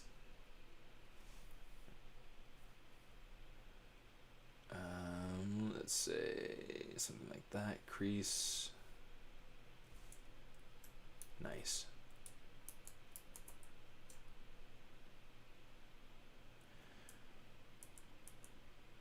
So let's go ahead and do something like this. We'll say with these, let's say use Z modeler. We'll say crease edge loop partial. Grab that edge, that edge, that edge.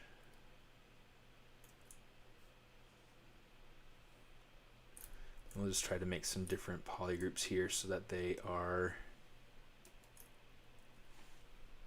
creased there. Just to make sure we're getting the shape that we want. Looks great. Okay. And in fact, we'll take the crease level. Let's turn this down to like 2. Our dynamics, let's turn it up to 3 just to test it. Cool.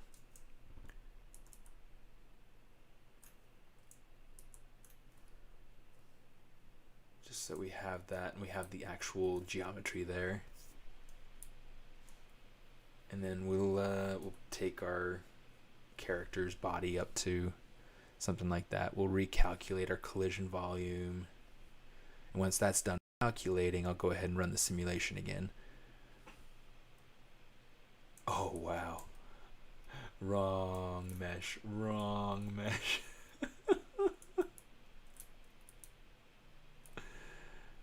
Recalculate.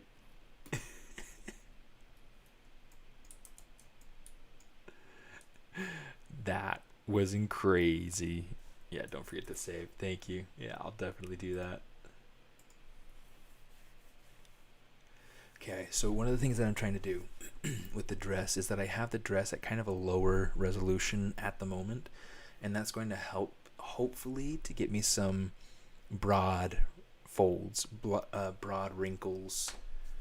I've got something else I kind of want to try too if this doesn't quite get me what I want, but it might give me a good start too. So I'm trying to give it the benefit of the doubt. I'm going to go ahead, let's say run simulation.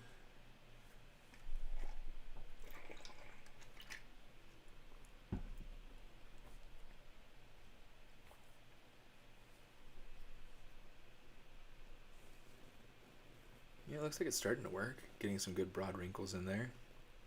I think one of the things that's kind of nice is that it is getting me some decent, like, broad folds. And so what I want to try to be able to do from here is to be able to maybe give it some twist so that it's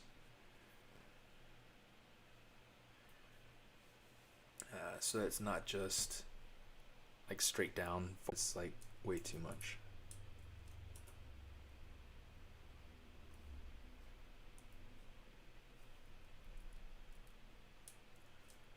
It's like way too much there. I'm trying to find a good balance here. It's like I feel like I lost the charming folds that I had before.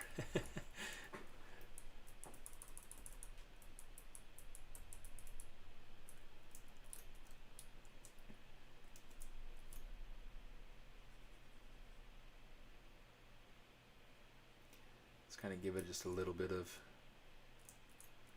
a draping here. Trying to get it to drape over that shoe again.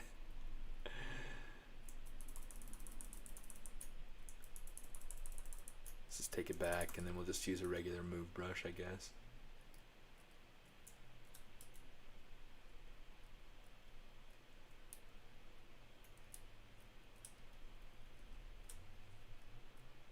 Smooth it out, pull it again.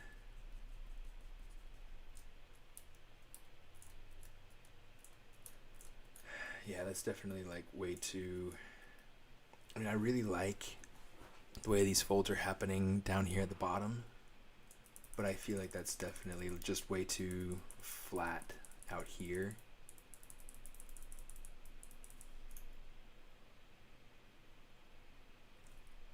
So maybe what we'll do is I'll take this with the transposed cloth, pull it over here, say okay. We'll just try to get a little bit of that twist in there ahead of time. In fact, let's do this instead. Let's say transpose.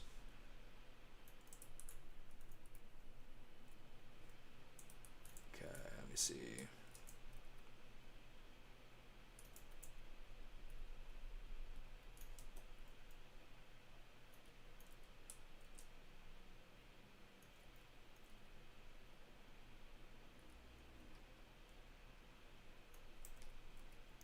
Let's do something like this, and then we'll try using the new transpose, the transposed cloth.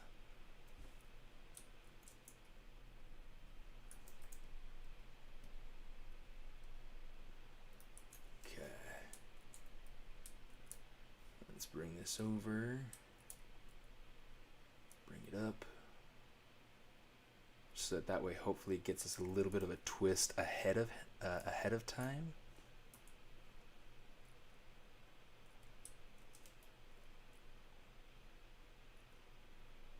And now this way, hopefully, we should be able to get some interesting draping at the bottom. Let's go ahead and save it here too. Save it as 05. We'll version up. Okay. You guys ready? Are you ready? I'm ready. Let's recalculate one more time just to make sure that I have all of the current pieces, the current visible pieces ready for simulation. Looks like we should be good. And let's hit run simulation. It should take a little bit longer because it's simulating a much denser bit of fabric now.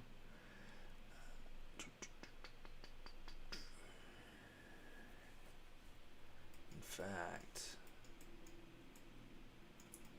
might be worthwhile, just for kicks and giggles. Let's see how this goes. Just to kind of speed it up a little bit. Let's see if it gets any. The point that I'm wanting to make sure that it simulates smoothly is this point over by the heel. And so, if it simulates smoothly at this resolution and gives me a decent look that I that I like and that I'll use, that I can use for my final piece, then hey, I'll keep it. The thing that I feel like is going to happen is that I'll probably just have to do some touch-up sculpting at that point, which I think is just fine. I can be fine with that.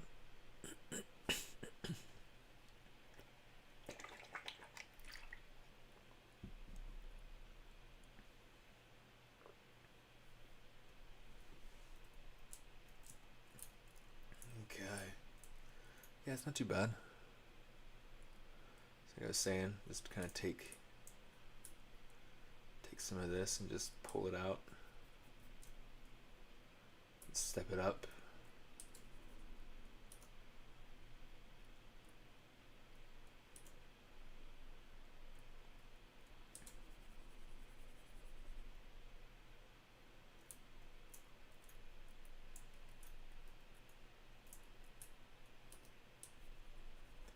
Just kind of smooth out some of these points here.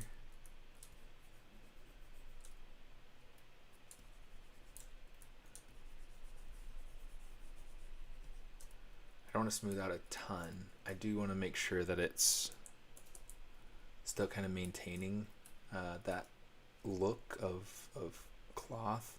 And now I'm just going to go in and just kind of sculpt in some of these folds up top. It's the easiest way to really control what's happening. Just sculpt it yourself. But it's not always going to be practical. It's not always going to be the absolute best result for what you're wanting. So, you kind of use a combination of different tricks and different tools and things like that, and this is working pretty well.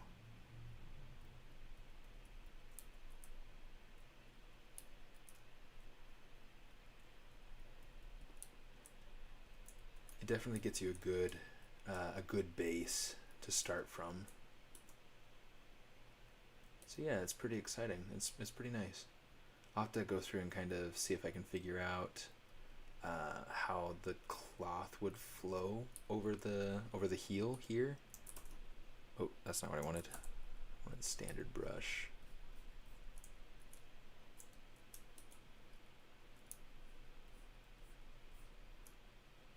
Just gonna pull that down, sculpt that back up a little bit.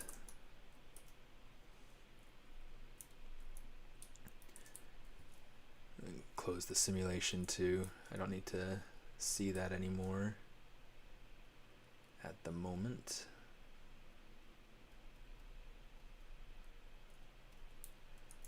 One thing to keep in mind is that I still have the cloth transpose selected.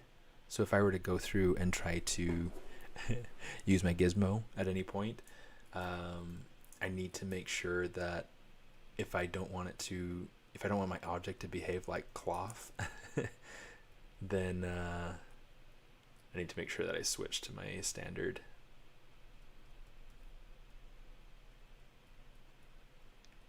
Gizmo.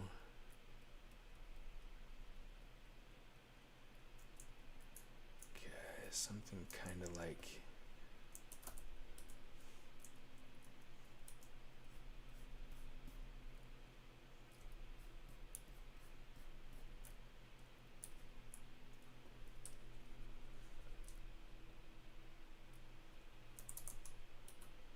take this, kind of pull it down.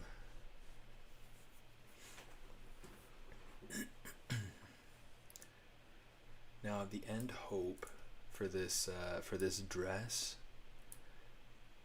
is to make it so that it has, you know, some like a cool lace overlay, which I think would be super slick. Let's go through. I do want this to be kind of a smooth,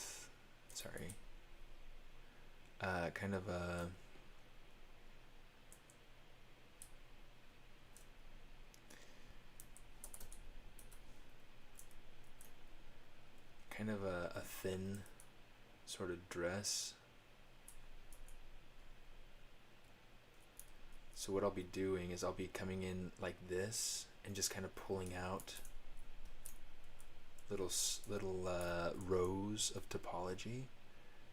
And this is my favorite way of really controlling topology, or really controlling my mesh, is by controlling these edge loops individually, and it helps me to create this really cool cloth sort of look, this wrinkle, this fold, you know.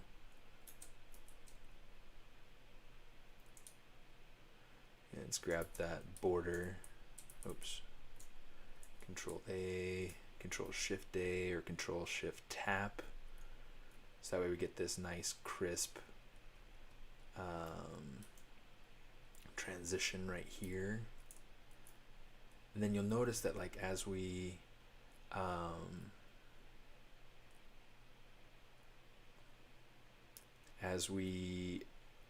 that's kind of, I got to be careful too. As we bring the resolution up, it's going to really round out these transitions. So it's going to help it to feel a little bit more naturally cloth-like, which is cool.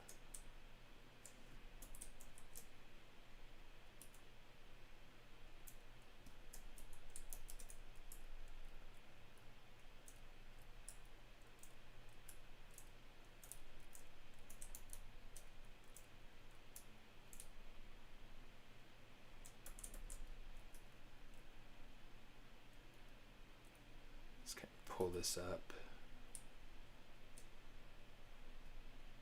smooth it where you need to.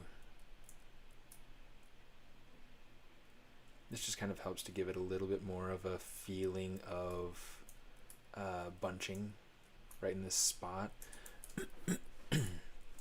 Let's go ahead and grab this one. We'll just kind of pull that out some.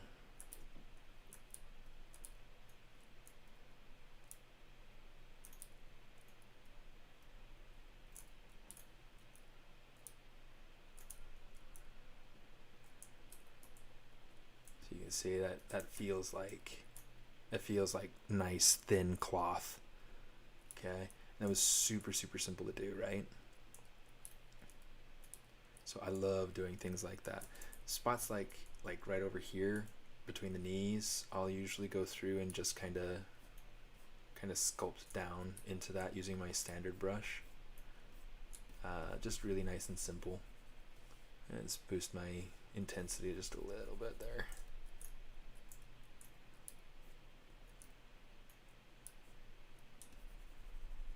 Smooth that out.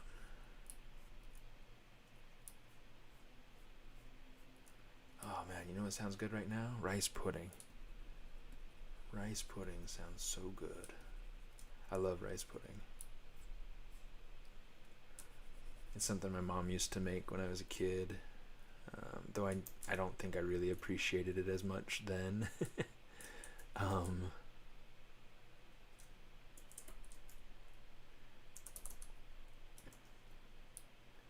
She liked to put in things like raisins, though.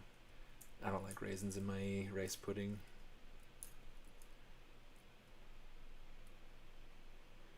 My mother-in-law likes rice pudding a lot too, and so one of the things that she'll do is she'll have like she'll actually buy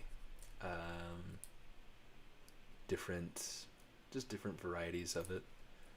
I can't remember the brand that she gets. I just get the store brand. And don't think I've ever tried kidney pudding. I'm definitely much more of like a sweet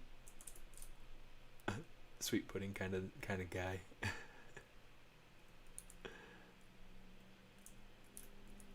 Yeah, rice pudding with cinnamon, super good.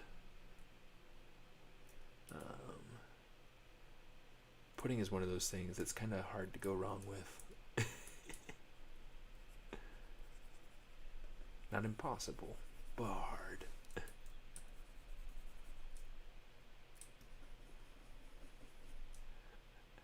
At work, we were having this discussion of pie versus cake, or they haven't asked ice cream versus popsicles, but I suspect that's probably at some point in the future it'll be asked.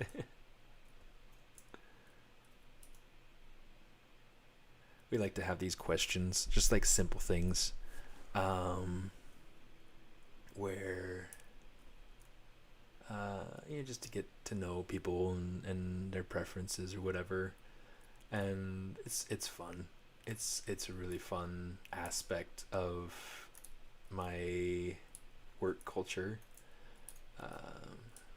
just because you get to know people at a very simple level.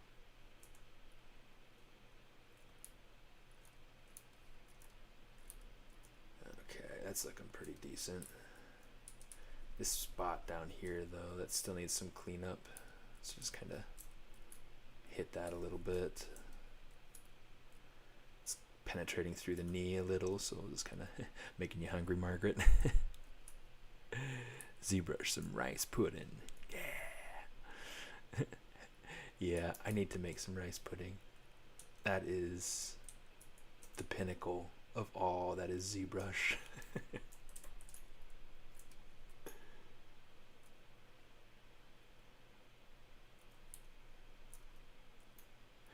That'd be funny.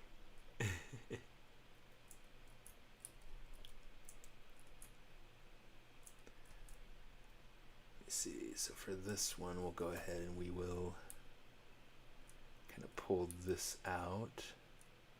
Maybe for the other side, what I'll do, let me see, I gotta do something with this area too. Let's get another one right here.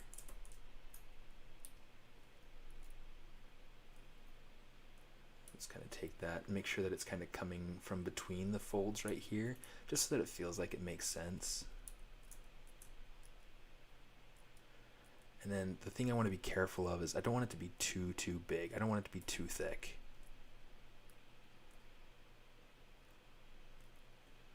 Because if it's too thick, then it feels a lot less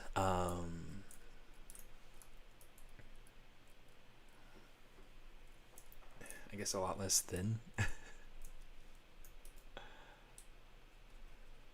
Let's go ahead and smooth that out just a little bit.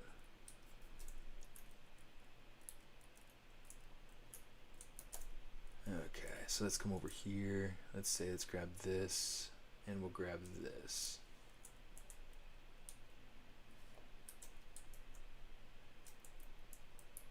Oops.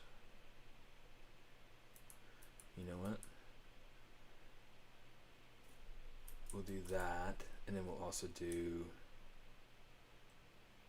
this one.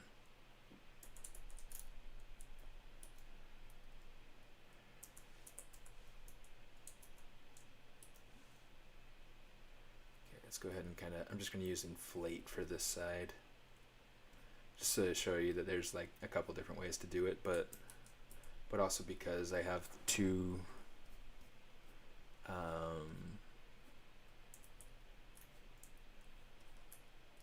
the two rows going at the same time, makes it just a little bit easier, hopefully.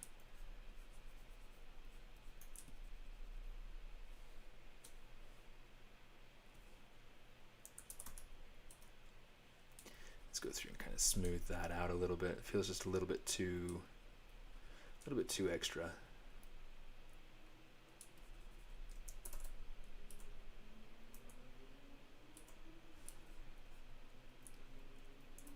Oh, that's not the brush I wanted. Standard.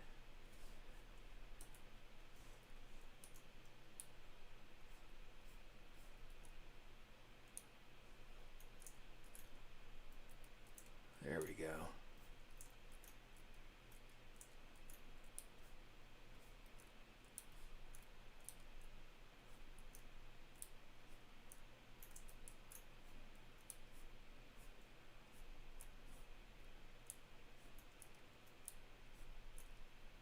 There we go.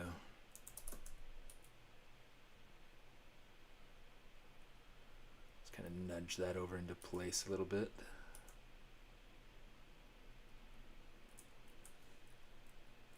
And there we go. I think I'm willing to call this dress decent.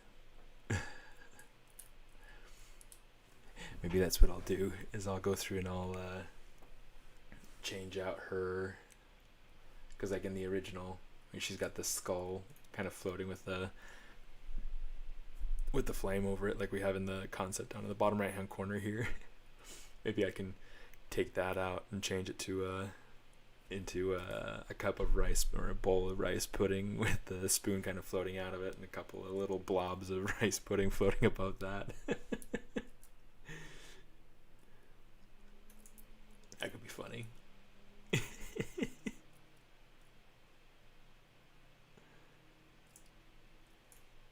With this piece right here, I'm trying to decide for sure what I like, or what I would like to see with it.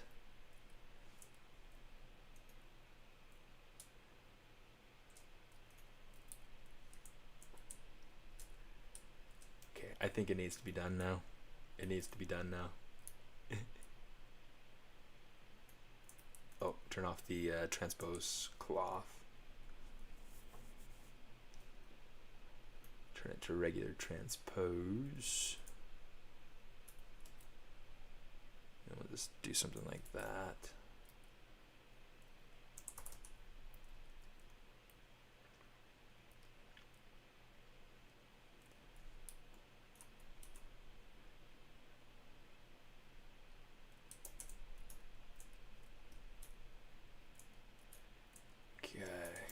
So with these, I need to make sure that this, well, I don't know. Maybe I'll leave that for a continuation at some other time. You know what? Do I still have? I don't. I do still have this. Okay, so let's do this just for the sake of blocking it in. Let's come over here. Let's grab the cup, and we will say append. Let's go ahead and append the cup. Hit N, go down to the cup.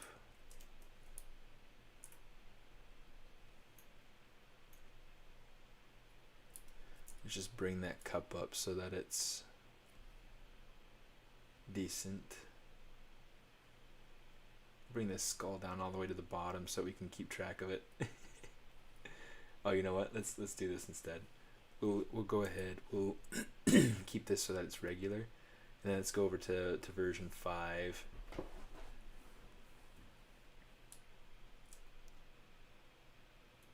And we will turn on, you know what? Let's turn on everything, and then we'll turn off what we don't want, just so that we can.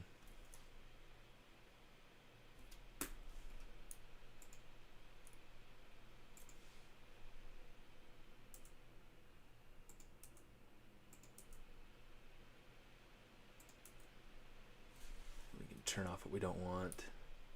Let's grab this cup. Let's scale it out just a little bit. Let's scale it down a little bit, just so it looks like a little pudding cup. This needs to definitely be something different in material. We'll just turn it to something just basic like this for now.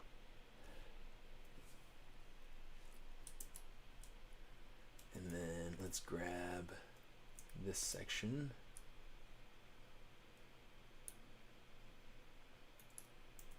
We'll just kind of do something simple like that, so it looks like a little serving size cup of something. And then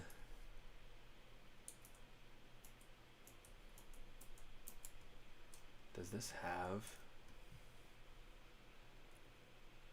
oh, I was like, why in the world can't I see? Let's turn off the dynamics so we can see what's going on here. Yeah, let's keep, oh, sorry, not delete lower, let's delete higher. Control Shift D just to be able to make sure that we're getting everything out of it the way that we need to. Let's say delete lower.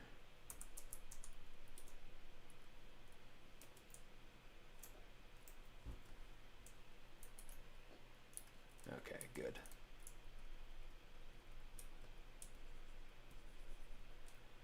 Let's take this.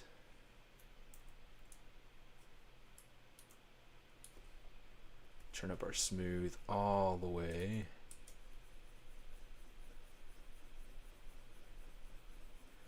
Ooh.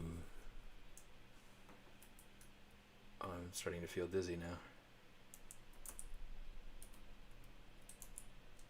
That looks weird. Okay, let's just go ahead and kind of sculpt into this a little bit.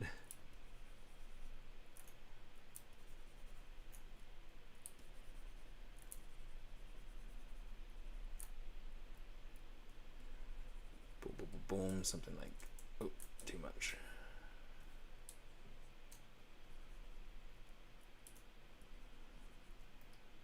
Something like that.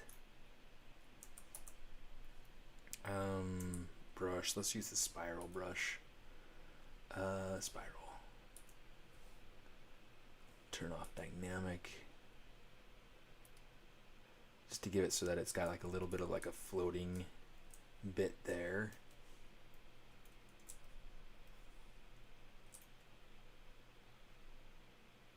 Something like that. Oh, let's go ahead and turn that back on. It's not quite in the right location, so let's put it where it's supposed to be.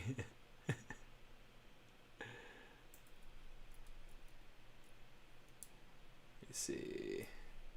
This piece,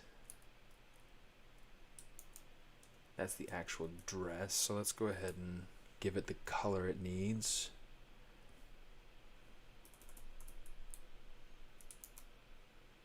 This is the old dress. I'm going to delete it.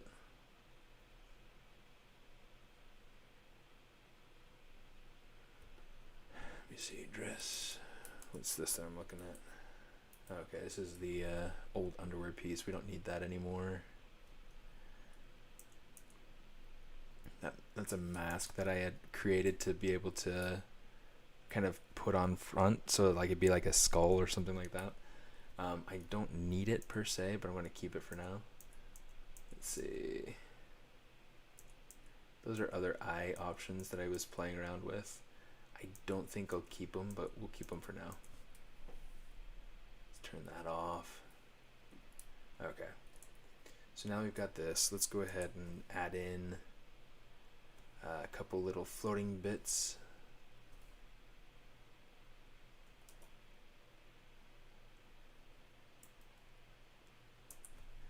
Let's grab that spiral brush again. Oh, I didn't realize it had color turned on. Oh, I guess it did because of the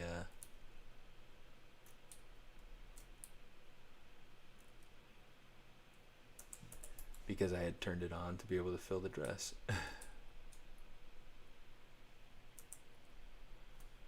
Hit spiral, turn on Alt.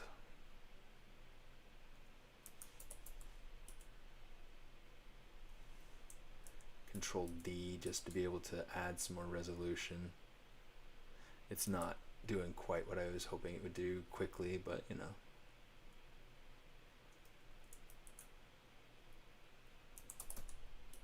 Okay, that should be good enough, I think.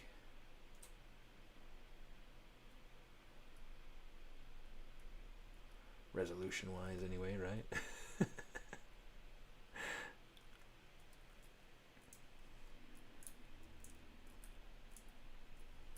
It's definitely like the thinnest rice pudding anyone's ever seen in their life.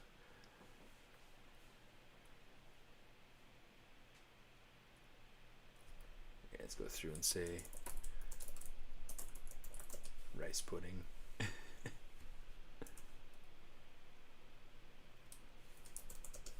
Cup. Okay.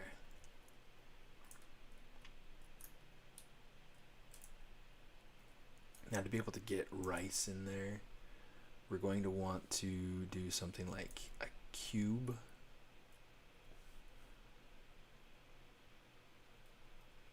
Well, maybe not a cube. Let's try something like this.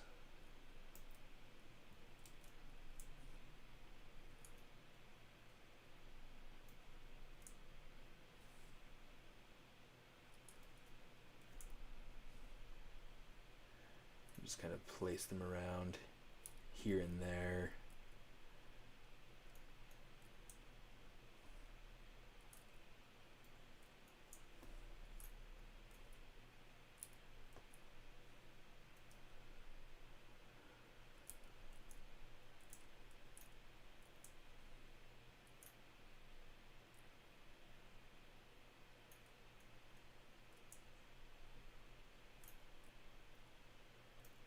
Oops, that's not what I wanted.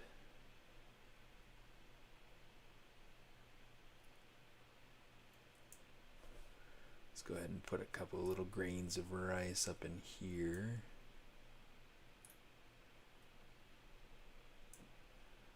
I want these to be like the same poly group because it'll be easy enough for me to go through and say polish.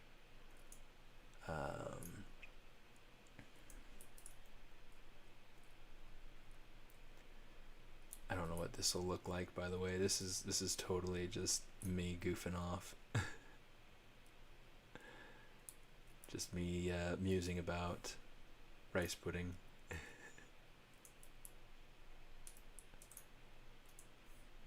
know what? I want one up over here.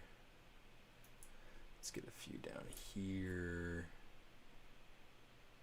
And this will be like my alternate version.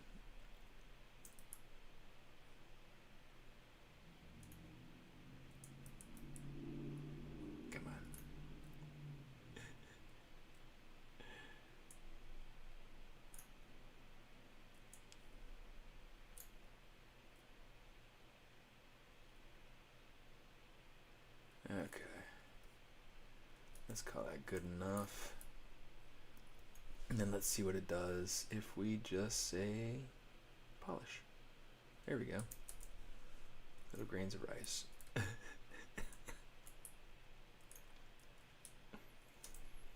course, that's a little bit different of a material and a color than I think I'd want for rice pudding. So let's say MRGB, say color, fill object. It's a little bit better.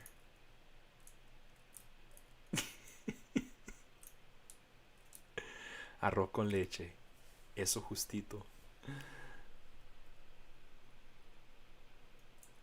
Yeah, that actually worked out really, really pretty nicely.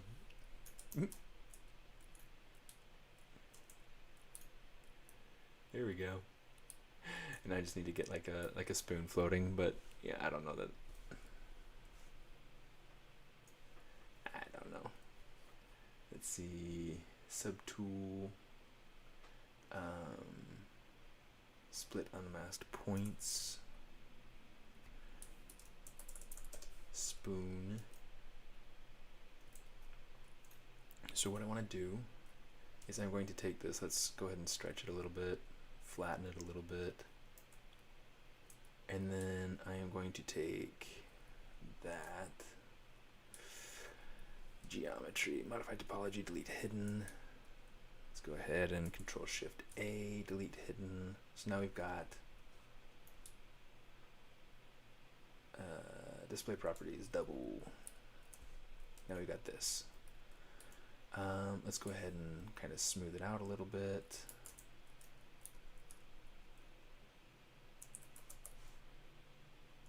And we'll say extrude edge. We'll just kind of extrude it out like that. Oops. And then we'll just kind of pull out our little spoon.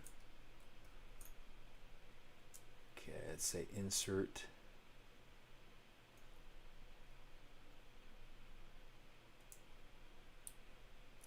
And since we still have everything kind of lined up, I can still use my gizmo just exactly as it is, which is helpful.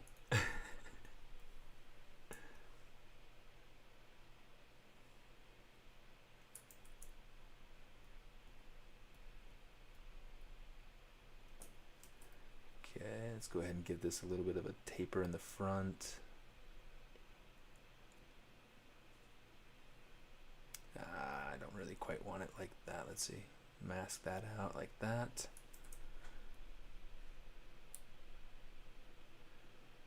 In fact, I kind of want this to be a little bit wider up here at the top.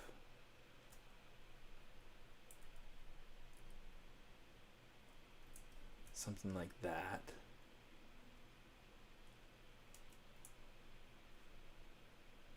Let's go ahead and take these 2 points and just kind of shift them so that they're more in the middle there.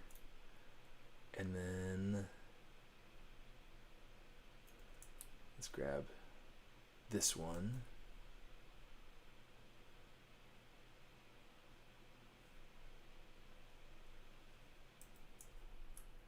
Something like that.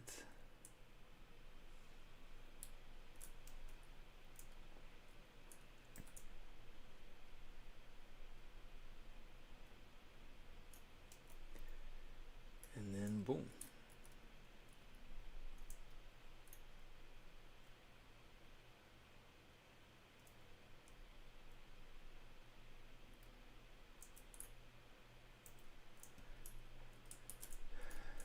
And then all we have to do is we'll add dynamic subdivisions, but instead of having it be dynamic subdivisions, I'll go ahead and I'll turn off, let's turn the smooth down to 1. That's not bad. Let's turn thickness up. So now we got a spoon with thickness. Turn on Z metal. And turn off the color and let's say MRGB. Color fill object, and there we go.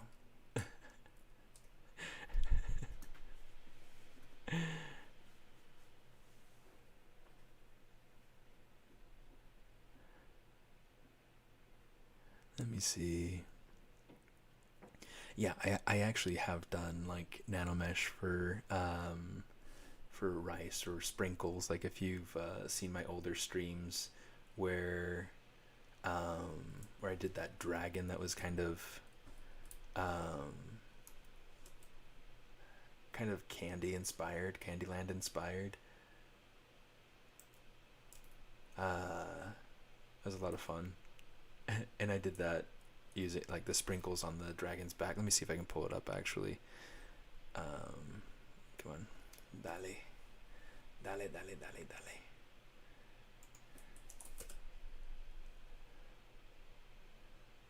Let me see. View profile. And then I've got, do I have it in here? It's just a work in progress, so I don't know if I have it out or not. Maybe I have it in environments, maybe. No, maybe I don't have it right now. I thought I did. Maybe I don't. But there was a Quentin, dude. How are you doing, my friend? I turned my my skull into a rice pudding cup. But yeah, anyway, nanomesh is a really great tool for those sorts of things. But yeah, this time I just went through and just placed them. I didn't need to have a whole bunch of them. Dude, happy Thanksgiving to you too, my friend. Model anything, make it look easy.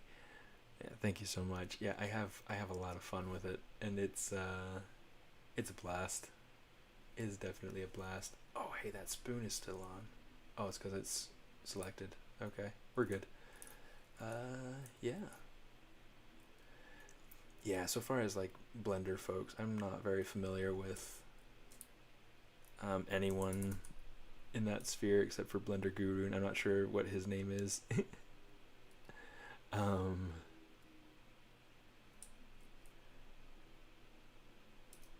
But I thought about going through and having my kids do the Blender Donut tutorial.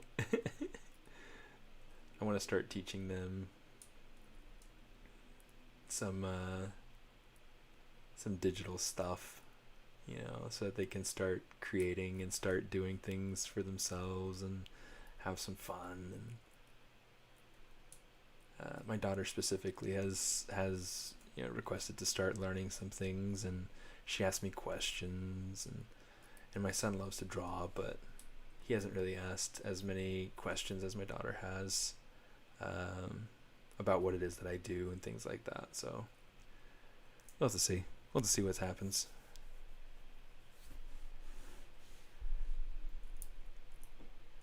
Have her eating turkey because it's Thanksgiving. Or have her eating electronics because it's Black Friday. Wow. Yeah, I think this is where I'm going to leave this for now. We got through a lot tonight. I'm going to take this before I call it, and I'm going to just add, let's just take the smoothing down. Let's just turn on this thickness a little bit so we can get some, just some feeling for what this looks like with thickness on it. I think that might be a little bit thick. Let's kind of, yeah, it's definitely thick, like looking at it from here. Let's say 0.05. Might still be too much. It's not bad. And then let's take this offset, make it at -100, so that way, because I mean I had gone through and kind of controlled the outside look, and I like the way that these folds look, and so by having it offset outward, it's kind of inflating those folds a little bit. So yeah, that's kind of my idea there. But yeah, I mean that looks good the way that it's sitting against the body. Let me see if it looks like it's still going through, so I'm going to say for thickness, let's say 0.025. That looks better. Nice thin material. And then, yeah, that looks good. Yeah, dude, Arcane is amazing. Arcane is insane.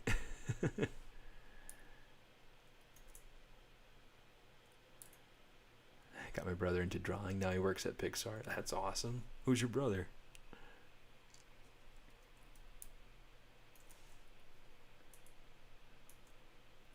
Yeah.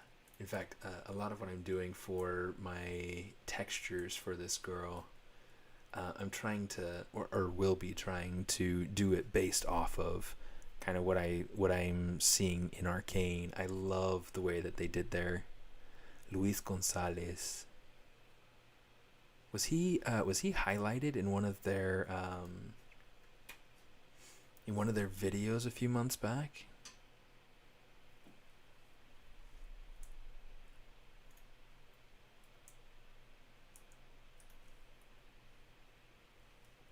Oh, looks like I still have another subdivision there. Okay. Cool. Yes, it seems that name sounds familiar.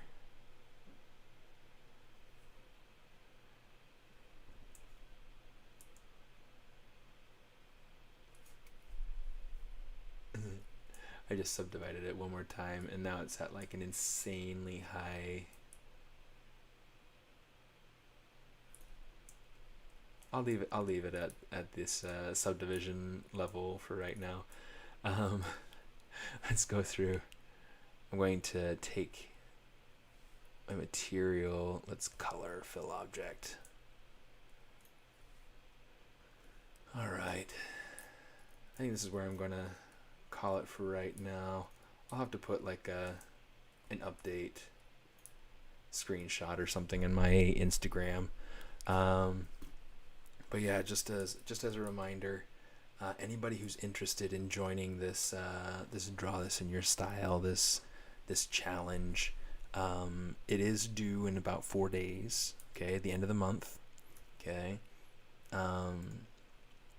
I'll send you guys the link to this again, and then anybody who's, so my favorite entry out of all the entries for this contest will be getting this course for free. So really excited about being able to share that. It's on sale currently on Flipped Normals. So if you go to this other link here, you're able to go ahead and find it and look at it, read through it. If you're interested in getting it, even if you're not interested in participating in the Draw This in Your Style, it's something that's there, it's available. It's a Black Friday deal, so I keep hearing a bell ring. I don't know what's going on. But yeah, so super fun. It should be a good time. It's the same course that I teach at Noman in Hollywood, so it's really fun. I go through the full process of sculpting a character from a sphere based on a concept, doing retopology, doing UVs, doing textures, getting the textures out of ZBrush into Maya, and all sorts of things. And because it's a mermaid, mermaids don't have clothes, so I made sure to include something about clothing on a character, and I go through a couple different techniques of how I go about building clothing for a character. Everything from extract inside of ZBrush, using insert meshes, using the topology brush, all sorts of really cool things. 3D printing, making something that's ready for print. Some more about topology and things like that. Something that's ready for animation, something that's fun and ready to go, something that's portfolio ready. And yeah, it's just a lot of fun. So hopefully you guys enjoy it. If let me see, we already talked about the marker. Yeah, if you guys have any other questions, feel free to reach out to me. I'm pretty open about answering questions, and I like having people to talk to. So yeah, cool. Thanks for coming and hanging out with me during the stream, and for all the laughs and all the rice pudding jokes, and it was a good time. Jump over to V5 so that we can see that. Dude, thanks for coming, and I will see you next time I see you. I will be streaming next on the ZBrush group stream on Tuesday from noon to 2 Pacific time. So yeah, I'll see you guys then. I'll be streaming with a bunch of other really super cool artists. I think Pablo Munoz is in that group. I think Shane Olson will be in that group. Two good friends of mine. So it's always going to be a good time. And yeah, I'll see you next time I see you. SMAARTIST out.